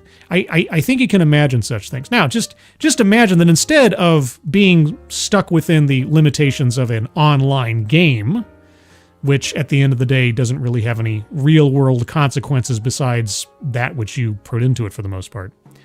Imagine now you are participating in a real-life MMO that does contain your social security number, your bank accounts, your identity, your voice, your mannerism, the whole 9 yards, with AI added on top of that for people to use to try to exploit that system. Do you think the metaverse makes things better or potentially worse in the long run? Just saying, but okay, yes, we all currently, because of technology, have a digital footprint that includes our name somewhere. It's not an avatar of ourselves. It's not something that we control per se. But yes, in various databases out there, my name and my vital statistics are floating out in the ether with most other people's. And it already matters so much that when it starts to move into three-dimensional space, I believe it's not... Okay, dude, you are sitting in three-dimensional space right now. Okay, the metaverse is not three-dimensional space. It is a simulation. This is... Okay. I'm circling benevolent condescension because this, whether he understands it or not, he's talking down to me. He's talking to me like I'm an idiot. When this moves into three-dimensional space? What moves into three-dimensional space? That when it starts to move into three-dimensional space, I believe it will internally start to matter to us even more. What are... Okay, I'm getting ready to hit the WTF button. When you are carrying your memories with you in three-dimensional space, your reputation, where you've been, where you've gone, what you like, where you shop, the avatar that represents you. Okay, you forced my hand, dude. I'm pushing the button. What the fuck are you talking about? What the fuck is this? What the fuck is this? Right? So, at some point in the future, thanks to the metaverse, I'll be carrying my memories with me in three-dimensional space. Oh my god! What an amazing day that will be! What the... Dude, you're not making any sense. Get to the point. Get to the point. This is just... Something to remember about digital identity is it is not a different version of yourself. Yes, it is. Yes, here's the thing. Okay. Every time I do a stream, every time you see someone on YouTube, every time you see someone on Twitter, and so on and so forth, all you are seeing as an observer is a slice, just a little bit about that person. about their mannerisms, about their ideas, about their thoughts. It could all be an act of some kind. And not necessarily one that's malicious or deceptive intentionally in some way, but I could be putting on a performance because I'm acting in a way that I probably wouldn't in a regular situation. I might feel more confident about myself in speaking to the public in a situation like this rather than on a stage. So yes, if you're seeing someone online in some way, shape, or form, it is a different version of themselves because it's not the entirety of someone. And you as an observer, unless you know that person in real life, will have a very hard time estimating the authenticity of that person. Again, not necessarily because they're being intentionally deceptive, but because you're not seeing the whole picture. So I have an avatar. I have a voice, I have ideas, I have a limited vocabulary and a bunch of other, stingers and tropes and such. Is that me? Or is that Scribelight? I can tell there's a little bit of a differential. I don't have some kind of multiple personality disorder, but I know when I'm on and when I'm off, if you know what I mean. It is an extension of self.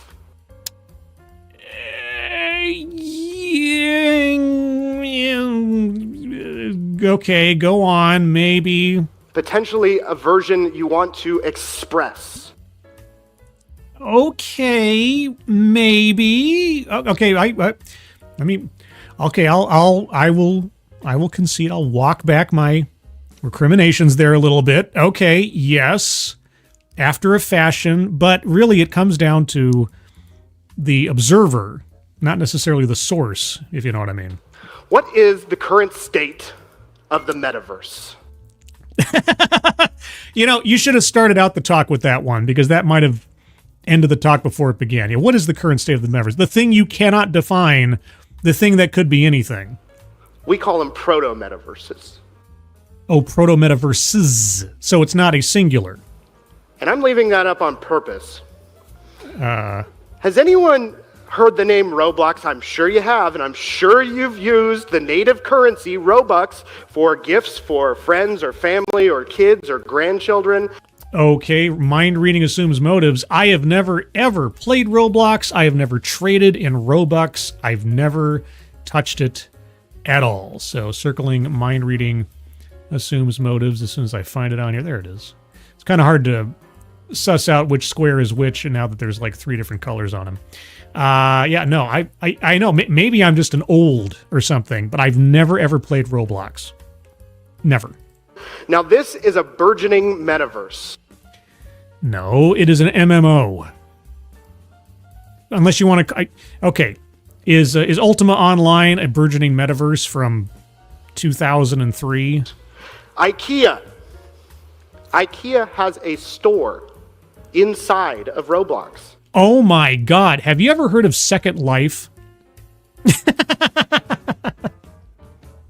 I don't know if you've heard of Second Life. Boy, it was a big deal back in the early aughts, as we call them now. And real places tried to put real stores and things in there too. I know. It's cray-cray. With part-time employees that work there for customer service and shopping. Nike. Wow, Nike, who sells shoes. Shoes am I just ordering them through the metaverse like Amazon, or am I just buying a digital asset for my avatar? Inside of Fortnite. Fortnite? NFTs? Wow, NFTs are great, guys, aren't they? They've brought so much value in every instance I've ever heard of them. Ultra-realistic metaverse, utilizing the same technology that I was talking about before. Fortnite is an ultra-realistic... What? Utilizing LiDAR. LiDAR. Without knowing what it is, it feels like there's a truth buried in the name. Infrared, drone scans, captured for realism inside. Now, this is incredible, right? These big companies, they have these metaverses, that's great. But what you're not understanding, or maybe you don't know yet, or maybe not everyone has heard. Yes? Is that this is going to come to you. No. No, it's not. You can't even define it. You've named 2 different games that do have, I will admit, they have in-game currency and, stores and things and this, that, and the other. But if I need a pair of Nikes, I don't imagine why I would, but if I do, I go to the shoe store. Or if I'm willing to roll the dice on not trying a pair of shoes on before I buy them, I get them off of Amazon or another store website or Walmart or something. I still have yet to have sold to me. I haven't been convinced yet of the necessity of having to put on a pair of goggles in order to interact with the world. You will have personalized metaverses. What happens when creators have their own locations in 3-dimensional space? I already have my own metaverse. I have it right now. You know what it's called? It's called Moonbase. It's called Lore. It's called a passionate and dedicated audience. This is a metaverse, guys. The community that you guys have formed in chat over the years, the welcoming nature that you all have to new people coming in and sharing in on this madness, this is a metaverse of our own making. And then if you go over to, like, Ranting Monkey's channel, you enter a completely new metaverse with a new set of lore, a new set of inside jokes, a new set of references that are unique to him. And then if you go over to Midnight's Edge, and then if you go over to Undoomed, if you go over... We all exist in little metaverses of our own that sometimes overlap and sometimes don't. Sometimes I'm in a metaverse of talking about Vampire the Masquerade, and I say a whole bunch of terms and lingo and things that people outside of it have absolutely no idea. And not because they're dumb or something, just they're not initiated into it.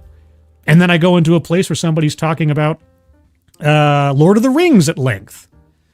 And I'm mostly lost because outside of the movies, I don't know nothing about Lord of the Rings.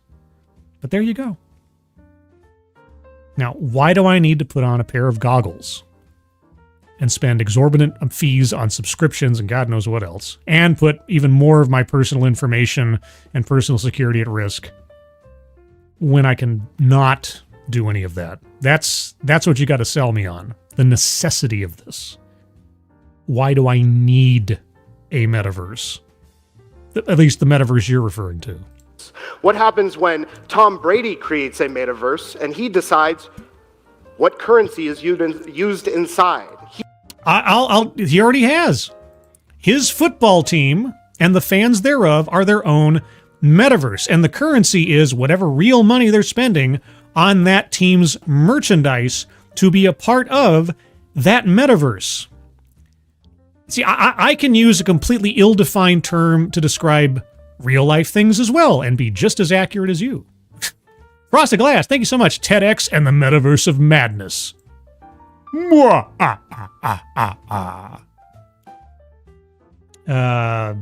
yeah. I mean, they're for people who have been, and I honestly, I have a mountain of sympathy for anybody who's been following along with every TEDx I've ever done, or a majority of them, because holy cats. But occasionally I still have people referencing the chromosome lady, right? There's some of you out there right now that if I say chromosome lady, you know exactly who I'm talking about and exactly what happened, right? I say chromosome lady, but, and you know, people can make references to all sorts of different talks on here and be instantaneous knowledge for some and not so much for others, and maybe cause curiosity in others to find out what's he talking about? Who's chromosome lady? I will say that's in the original WTF playlist, which I don't even add videos to anymore because we have them happen so often. But anyway. No, Mr. E. The first blackout was not chromosome lady. In fact, I don't even know that I had bingo cards back then. The first blackout was the Tale of the Shape TEDx. It was that was on the thumbnail. The actual name of the talk had something to do with fat shaming or weight something or other. Yeah, no, that was the first total blackout. That was something else. And it was very fortunate because we'd had bingo cards up to that point, and it was only like a couple of days prior to that broadcast that I'd actually made up a stinger for a blackout. Because it hadn't happened before, but I figured it would happen someday. And then suddenly, there it is, Tale of the Shape. Thank you, Keeverdam. The link to the first, spoiler alert, it does result in the first blackout. But there you go. And also, Chromosome Lady, one of the talks that if it didn't already have one, definitely inspired the need for a WTF stinger. That might have been the start of it. But yeah, Chromosome Lady and Tale of the Shape. So if you want to expand your Scribe Light TED Excellence lore, those are two good ones to go after. Anyway, you were saying that Tom Brady could have his own metaverse. He decides what sponsors will be inside. He decides what video games are created. Well, because he hopefully has control over his own likeness for licensing, right? Uh-huh. It's a pretty incredible thought. It's not an incredible thought. I just explained.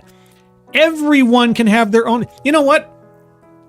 Someone living in their own apartment, living their own life, having their own habits, their own routines, their own likes, dislikes, that is their own little metaverse, because metaverse is an ill-defined term. The guy who made up that term is sorry he made it up because it's been so overused and ill-defined.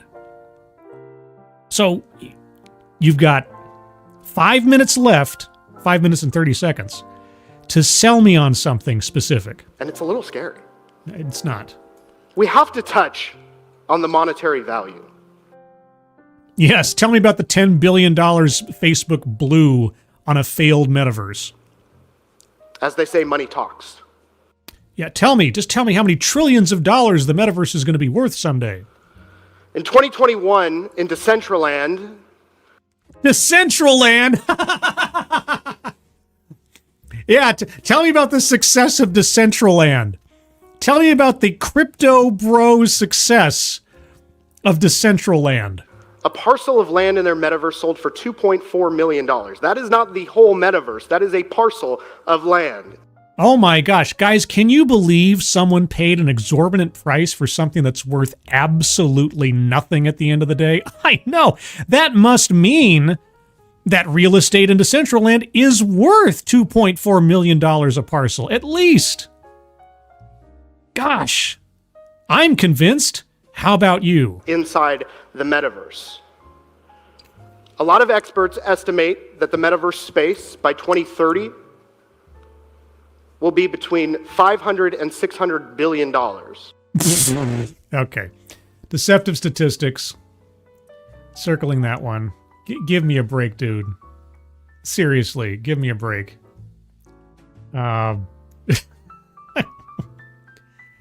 This is snake oil territory right here. Snake oil. A lot of experts, huh? Then where is it? Oh, $2.4 million. Yeah, how's Decentraland looking these days? I think, to be honest, that's a little conservative. I don't. Wow. Yeah, well, stroking his beard, yes, mm-hmm. Dun, dun, dun. Okay, well, you know, I can't pass that.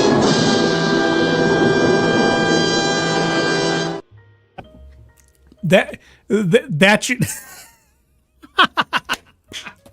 that was something else. That was... okay. Yeah, no, you took the wind out of your own sails on that one. Dun, dun, dun. Yeah, no, sorry, dude. It is scary. No, it's not. Nothing you've said so far is scary. Except for the fact that apparently you believe that this thing is a worthwhile investment. That you think that someone paying $2.4 million to what effectively amounts to an NFT is either uncommon in the grand scheme or makes any sense whatsoever as an asset worth holding. Let me ask you something. What if Decentraland goes bankrupt tomorrow? What if they shut down their servers? What exactly does that guy who paid $2.4 million own at that point? This is the same problem we're finding, and more lately, with purchased digital assets, right? If I buy a game on a game service, am I buying that game in perpetuity? If it's a digital asset only, if my only access to the thing is intangible, do I actually own that game? If I buy access to a movie on a movie site and they decide for some reason because of licensing issues or something else, they have to delist that movie and I don't get access to it anymore, even though I paid for it, what happens then? All of this is doing is underscoring the value of physical assets as opposed to digital assets, which are intangible and can be yanked away from you in an instant, whether it's through the shutdown of a server or lightning striking a colo or something. I don't know what to tell you, dude. You're not selling me. You got a couple extra minutes. Any new technology or revolution or evolution is absolutely frightening. This is not frightening. It's ludicrous. And I don't have a stinger with ludicrous on it, unfortunately. Probably copyright strike me. It's something new. It's changing the way we interact with each other. It is, in fact, not changing anything. It is a billions of dollar boondoggle so far. And again, just for your guys' reference, this talk is being given in September of 2024. Okay, this isn't like 3 years ago at the height of the metaverse insanity. So he's got even less of a leg to stand on in the proposal than he would have if this was taking place in the past, which is where he should have taken his time machine. By definition, changing what it is to be human. How? Okay, you know what? How? Tell me how this is changing what it is to be human. How does the metaverse do that? You've got 4 minutes. Go ahead. We have to think about these things. I don't have to. You need to convince me it's worth my time. You're the one on the stage, so sell me. We have to talk about these things. I don't have to do anything. You have to convince me. Happens, we're already seeing since the invention of credit cards, fraud, bad actors, people going after what is rightfully yours. Yeah, gosh, fraud and theft. Boy, oh boy, guys. Before credit cards, that didn't exist. And obviously, after the metaverse shows up, it won't exist again. I guess. The hell are you talking about, dude? Come on. Let's see. Shadowclaw. PlayStation shut down their media store that allowed you to buy shows and movies through them. When it was shut down, people lost what they paid for. Exactly. This is I'm friends or connected with on Twitter and elsewise a lot of people who are very much pro physical media. The most recent example was the availability of the movie 28 Days Later. The first movie. The second one I think is otherwise. But yeah, you cannot, up until about 2 weeks ago, that movie was no longer available on DVD or Blu-ray or anything else and not streaming anywhere digitally. And yet there is a sequel upcoming in 2025. And bizarre to me, I thought, gosh. But I have physical copies of both the first two movies, even if they're retconning the second movie. So, at least for those couple of weeks, and still, I have a piece of physical media that I can watch anytime I want, that I don't have to pay for again and again and again, or have to worry that some company is going to delist it and suddenly my DVD is taken away. And so I had an advantage over, 99% of the human population for access to that film for a few days. And unbeknownst to me, for years prior when it hasn't been available elsewise. So yeah. I'll take physical over intangible any day of the week when it comes to that kind of stuff, but I don't see how this changes how we are human. It can absolutely happen in three-dimensional space. Wait, let me back up a little bit. People going after what is rightfully yours. That can absolutely happen in three-dimensional space. Yes, and credit cards exist in three-dimensional space. The metaverse exists in three-dimensional space because all that information is on servers, just like all our information is on there right now. So what's your argument? What happens with digital inheritance over the next 50, 60 years? All the people that are playing what are these so-called video games right now and collecting these millions of dollars worth of assets, what happens in 50 years when they have to transfer that? If it still exists, then the title or access gets transferred over. You know, I have a bank account and investments that, for all intents and purposes, are just numbers in a computer somewhere until they have to be, you know, transferred over or cashed out into physical assets. If I die tomorrow, Sister Scribe inherits everything. And unless or until she decides to cash it out or use it for tangible assets or otherwise, it's all basically just numbers in a server somewhere. There's nothing new is being presented here. Everything you're talking about is already been accounted for in some way, shape, or form. The metaverse does not change what it means to be human. It adds some more complexities if people actually start using it to some great degree. But it's still just ones and zeros on a server somewhere, dude. Is there a safety protocol for that? Is there? I don't know. Is there? And if there isn't, is that a good sales pitch for the metaverse? Is there a company behind that? Not yet. But it allows us time to innovate. Dude, there are already mechanisms for passing on access to non-physical assets. What are you talking about? Okay, you know what? I'm gonna do it again. What? You gotta be fucking kidding. Right? I don't know what else to say about that. That's just completely ludicrous. I did it again. I said ludicrous. I said it again. Oh my God. I'm circling word salad. I'm circling a list because he's gone through a whole bunch of different quote-unquote elements of what's going to affect our lives and so on. Leaving out vital context, circling that one. Boy, oh boy. A lot of these things apply now, don't they? Okay, I'll leave it there. There's probably some others, but I will leave it there for the moment. Let me save that and refresh that and go back over here and do this. And I believe these problems will always allow for humans to innovate their way through. Wow, really? Very profound, stunning, and brave of you. Now, one thing I didn't bring up. Uh-huh. Mental health. Well, dude, you came to the wrong event, because I've now sat through 2 3/4 of these things. I'm already too far gone. I myself love going outdoors. Do you? Weren't you just telling us earlier of the profound experience you had going to the Parthenon with your friends in VR? I love the national parks. I love Yosemite. Mm-hmm. And I am a metaverse builder. I have to separate time from how much time I spend in digital space and how much time I'm spending outdoors.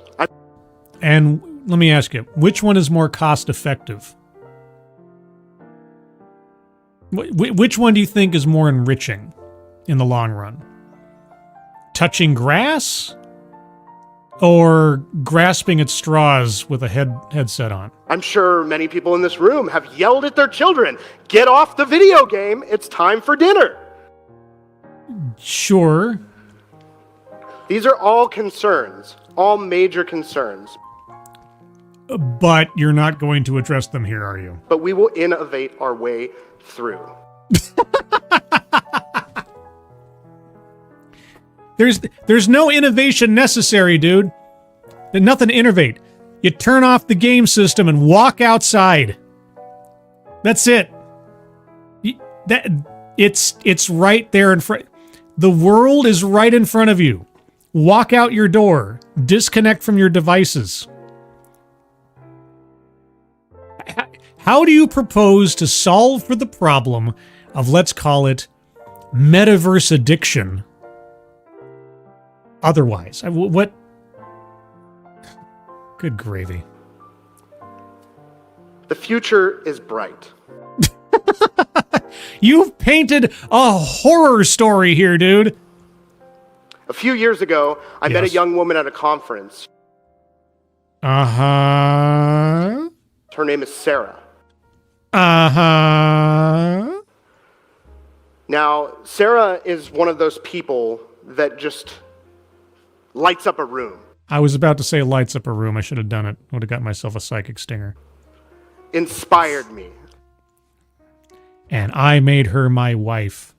But that conference was online, and we got married over in, for the Horde or something, right? I was more excited to talk to Sarah than I was to be at the conference. Uh-huh. And when I spoke with Sarah, she explained to me that her digital identity already meant more to her than her physical identity. Red flag, red flag, red flag, run, run, run, run. That was a few years ago. I couldn't quite wrap my head around it. There's a reason. Because it's not reasonable. She explained to me that she had made friends, that she had made a companion, that she had a blooming business selling avatars to other creators. It does not sound healthy, though, does it? So let me back up. Is this an argument regarding mental health and separating one from the other? You're not promoting this as an inevitable future that we all have to accept, is it?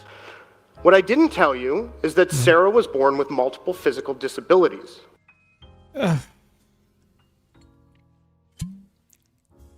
Uh-huh. That inhibited her from doing things in the physical world that she could do in the digital world. Still. I can get the scenario, but still. And this is just one use case to millions and millions of advancing opportunities inside of digital space. So wait, stop. Okay, so you're going to take somebody with multiple physical disabilities, being able to connect and socialize in ways they otherwise couldn't or wouldn't be able to in real life, and you're going to extend that unique situation out to everybody as a net positive?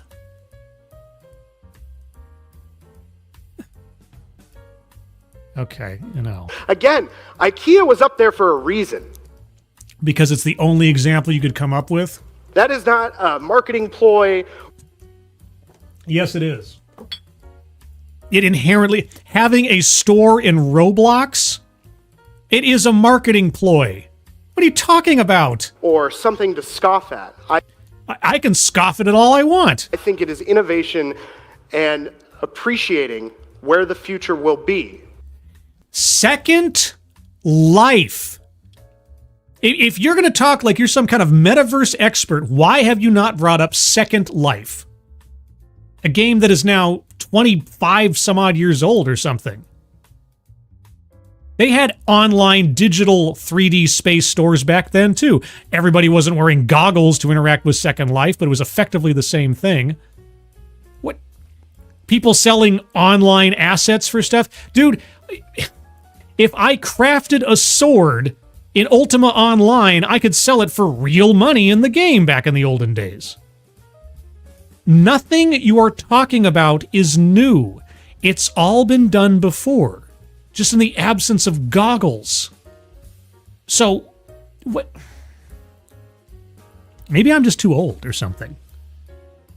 Maybe I just have too much reference to things that are now ancient compared to our speaker. I don't know. Frosted Glass. I can't even tell if he's for or against metaverses. He keeps vacillating between the perils of a digital presence, and then he keeps saying that, oh no, everything's going to be great. And this is happening so fast.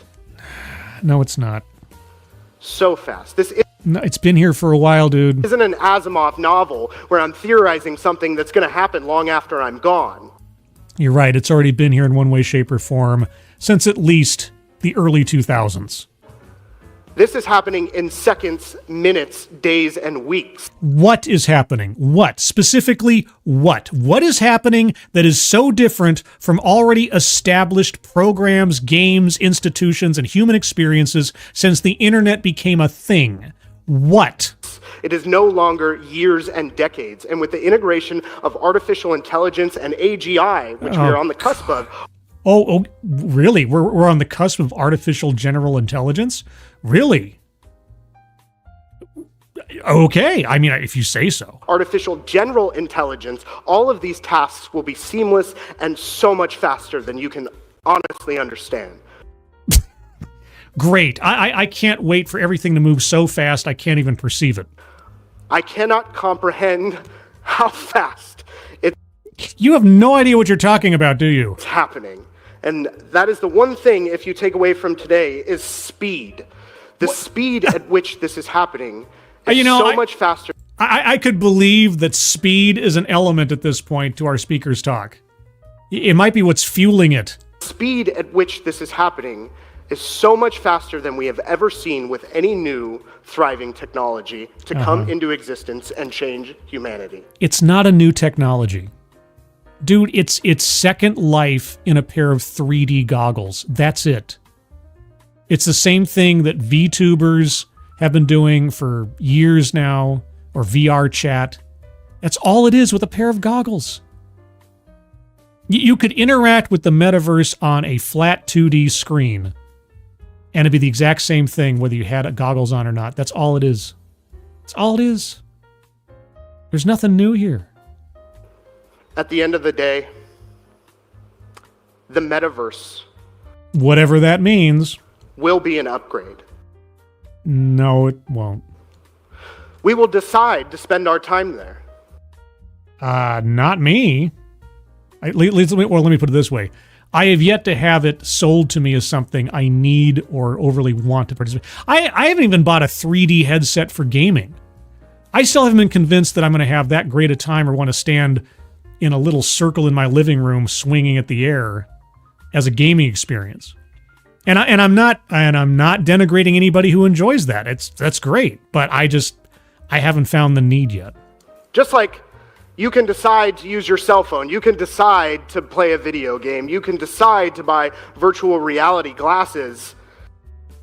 And if I decide not to play a video game, and if I decide that I have my dumb phone and don't want a smartphone, I don't have to, and I don't have to use some VR glasses. However, will it? Sorry, I thought he wasn't going to continue. I thought it was going to be a long pause with nothing. What?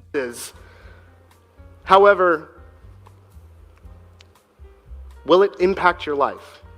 Not if I choose not to.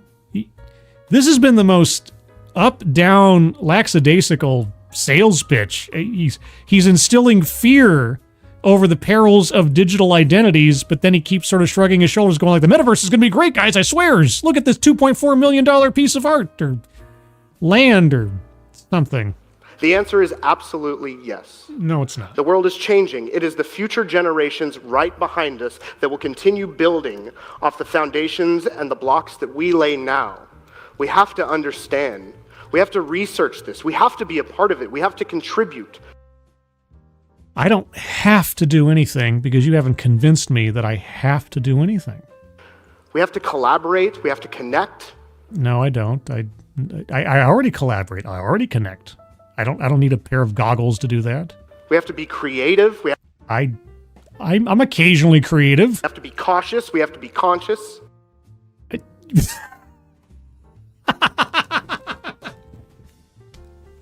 You're okay. You know what? For everything else that you've said, I'll give you that last one.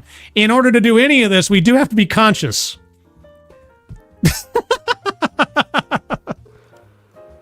And above all, we have to be curious. Well, can I be curious without being conscious? Thank you so much. Whoa! Oh, that was a dramatic musical ender there. Holy cats. All right. Boy, oh boy, that was... I mean, I knew it was going to be an uphill battle for him to justify anything he'd have to say on the subject at this point in history, but he did a terrible job of convincing me of anything. Okay, so this is the bingo card. I'm using color blue for this one. Going to go over the card one more time by myself. If you have arguments for circles to be squared in blue that are not already, get your bingo card C's ready out for that.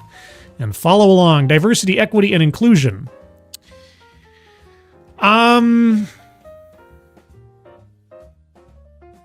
You know, I'm gonna lean on his story of the girl at the conference. And not in a derogatory way, because he's not wrong.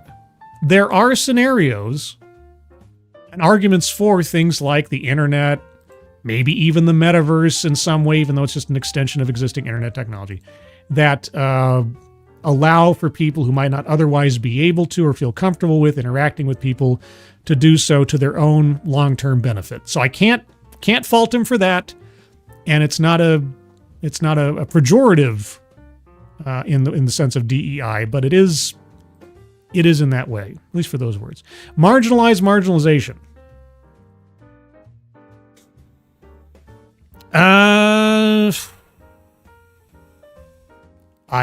I don't think so, but I'm open to arguments. Patriarchy. Patriarchy is a lonely guy today. He got no love on any of the talks. Contradicts own point or fails to make argument. Boy, howdy. Boy, that did nothing for convincing me, and I'd be surprised anybody else. Feminism, no. Attempt to coin new buzzword or buzz phrase. No, everything he used was existing terminology. Systemic or institutional?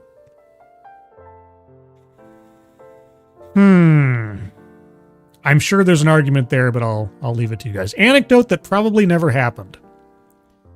Yeah, that the metaverse is going to be worth $500 billion or whatever by 2030. I seriously doubt that. White supremacy, you never talked about race. Let's see. Weightless example or non sequitur? Yeah, some moron paid $2.4 million for a JPEG. Obviously, Decentraland is worth that at the minimum per parcel. Nonsense. Privilege. I don't know. I don't think so. Collectivize his own demographic. Yes, we are all going to be changing. Humans are going to change fundamentally because of this.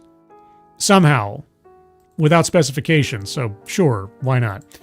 Self-vilification or wretchedness. I'm trying to think back through the talk. Did he ever say something like, I've been guilty of this too or something? I'm not sure. But again, like Frosted Glass said, I can't tell at points whether he was pitching for or against a metaverse. No, I'll leave that one as well. Economic disparity. Well, I hate to double dip, but he used the example of Sarah at the conference, where she was able to make a living and so on that she would otherwise not be able to do without her metaverse or alternate identity online. I don't even know that she was talking about metaverse specifically, just a digital identity. But either way, she was able to take advantage of that, whereas otherwise she wouldn't be able to. Plays victim. Did he play the victim? Not sure. Microaggressions or unconscious bias? Yeah, I don't know about that one either. Okay, so that's what I've got. Those are all the squares. Remember, we're looking for the squares not already circled in blue. I know it's a tough read at this point because of all the multiple colors, but just keep track on your bingo card. Advocast Diabli, I didn't see the whole talk, but did he bring up how this amazing technological upgrade will cause humanity to evolve, couldn't even figure out legs? What, you mean like in the metaverse? Now, well, okay, just as a blanket statement, he never did specifically describe what he meant by this is going to change how we think of ourselves or how we operate as he never did. He just said it would without fulfilling that declaration. So I have no idea. Privilege, in that being able to actually hook up to a metaverse is only something privileged people can really afford or have time to do. Yes, that is an aspect that he never really touched upon, is not only the financial, but the overall limitations of a metaverse setup versus me just sitting at a keyboard playing a video game or something and being able to stand up and walk away. That this thing that requires specialized equipment, subscription, space in which to do it in, on and on and on, is going to be something we all have to take part of. No, I don't have to, and I don't know that I'd want to. Let's see. Adam Myers. The real privilege is being a corpo owning everything while all the peasants rent forever and are happy. Yeah. Digital assets that they can yank from under you at any particular time. Any other arguments for squares to be circled? Boy, oh boy. Yeah, I need to wrap this up soon. I've been going 3.5 hours, guys, on this TEDXmas. So any other arguments for squares to be circled? I'll give it another moment or three here, and then we will wrap things up for the season. The season is the reason. Beyond that, again, just a reminder that there will be no TED Excellence event or show tomorrow, Thursday. I'm going to take the day off. Next time you'll see me online will probably be Friday morning on Midnight's Edge. And then Sunday at 8 a.m. Pacific, 11 a.m. Eastern for the Sunday stream, where I'll talk about news of the week that might have otherwise gone below your radar. Keeverdam, 2 WTFs for this one. There should be 2 big blue circles. Oh, that's right. You're correct. Keeverdam has the right of it. I did hit the WTF button twice for this one. So I will add a secondary circle. There we go. Thank you, Keeverdam. Okay, leaves out vital context. He was beat up a lot by his kids by bullies. Well, what one could assume. But yeah, leaves out vital context was already circled, so we're fine there too. I take your meaning. So this is the last TEDx of the year. Yes, this is the last TEDx event of the year, unless something crazy happens between now and next Thursday. Like if a TEDx drops that is somehow relevant to the moment or something that I just can't pass up. But yeah, for all intents and purposes, the next TED Excellence will be on the 1st of the new year. And I completely plan on doing a TED Excellence on New Year's Day. So looking forward to that next week. Let's see. Adam Myers. Fun fact, I work with a TEDx talker. What? Uh-oh. Well, now, I guess the question is, and you don't have to reveal who this person is, but have you seen their TEDx, and is it any good? Q Continuum. Merry Christmas. The future is now. Soon you can order sushi from Japan and take a tour of the Louvre. The cable guy. I know. Right? Soon. It'll all happen. Like right now. Like tomorrow. It's really coming. All right. Not seeing any other... Oh, Adam Myers. You have seen it. Okay. Is it any good? In your estimation. Without giving us, too much. I don't want to dox you or out your friend or anything, but... and you keep it private too. I won't tell anybody. I won't tell anybody what your thoughts are on your friends or your coworkers' TEDx talk. But yes, unless there's any more arguments for squares to be circled, I'm going to start winding things down. So first and foremost, at the top of the chat box, everybody. Adam Myers. It's all right, I guess. Damning with faint praise. If ever I heard it. No offense. No offense, but for a TEDx talk, maybe that's okay. Guys, at the top of the chat box, there was a link there for a GoFundMe for our friend Moonshock. Now, Moonshock has been in the roller coaster of cancer diagnoses, remissions, and cancer diagnoses up and down and sideways again for many years now, and it's happening again.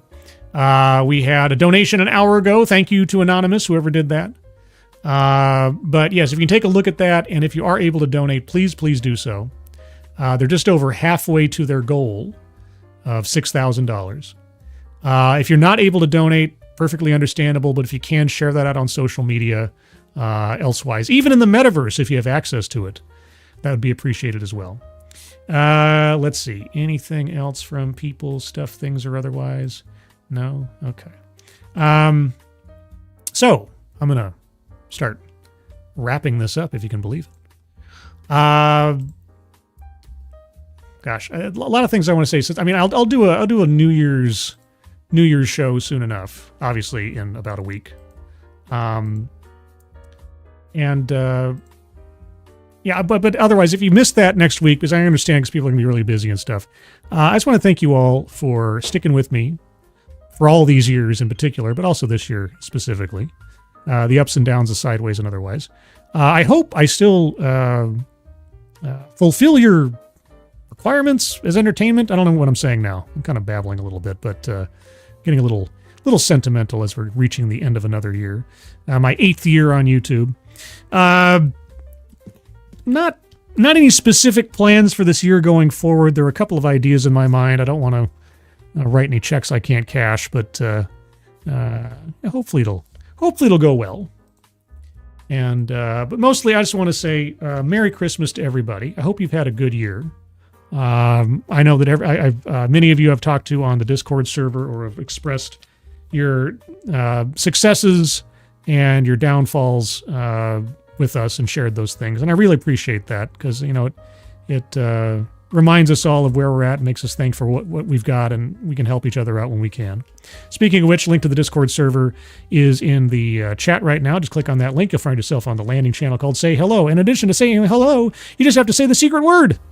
The secret word will tell me that you actually watch the stream, are not a robot, in the metaverse or otherwise, and have thus earned the right, the privilege, the entitlement to join the Discord server. And the secret word for the third TEDxmas is waste of money. Just say hello, waste of money. I won't take it personally. And instead, you'll become a member of the Discord server. Yeah, with that, guys, look for me next, at least as far as I plan it, on Midnight's Edge in the morning. That'll be Friday over on the Midnight's Edge channel at 9 a.m. Pacific, noon Eastern, where we'll talk about movies and video games and comic books and all types of stuff similar to what we did today. And then, yeah, again, the Sunday stream at 8 a.m. Pacific, 11 a.m. Eastern on here. With that, everyone, thank you so much for joining me. Moderators, thank you for keeping an eye on things. Even though everyone here is so well behaved, you have very, very little to do. Everybody who donated either to myself or to Moonshock's GoFundMe at the top of the chat box, thank you so much for your generosity. Everybody who watched on X, thank you so much. Let me know on X that you watched. I'm still gauging, is it worth simulcasting there? Is anybody getting anything out of it? I appreciate it either way. And yeah, just before I go, just a reminder, if there is a content creator out there that you appreciate, let people know that they exist. Share their stuff, talk about them, chat them up with other people. There's I was talking before about the little metaverses between all us different smaller YouTubers without gigantic channels and everything. There's a value there to the community. There's a value there to the variety of what people do. Some people put a lot of time and money and production value, and they come up with very little that's interesting. Some people just have a show where they're talking to each other, and it's more valuable than anything else you can imagine. Look at the Joe Rogans versus the Mr. Beasts, right? People find value in all types of different things. So if you find value in the effort that somebody puts into entertaining or informing or just kibitzing with you, help them out. Let people know that you do like them. Share their stuff. And when you can, let them know or tag them in such things so they know that you did so. And I tell you what, they will appreciate it. And they hopefully will let you know. I try to do so. But with that, everybody, have a Merry, Merry Christmas. And if I miss you by next week, a happy and safe New Year. I hope you're all safe and well. If you're not well, please get well soon. And I will see you on the next one. Take care, and bye-bye.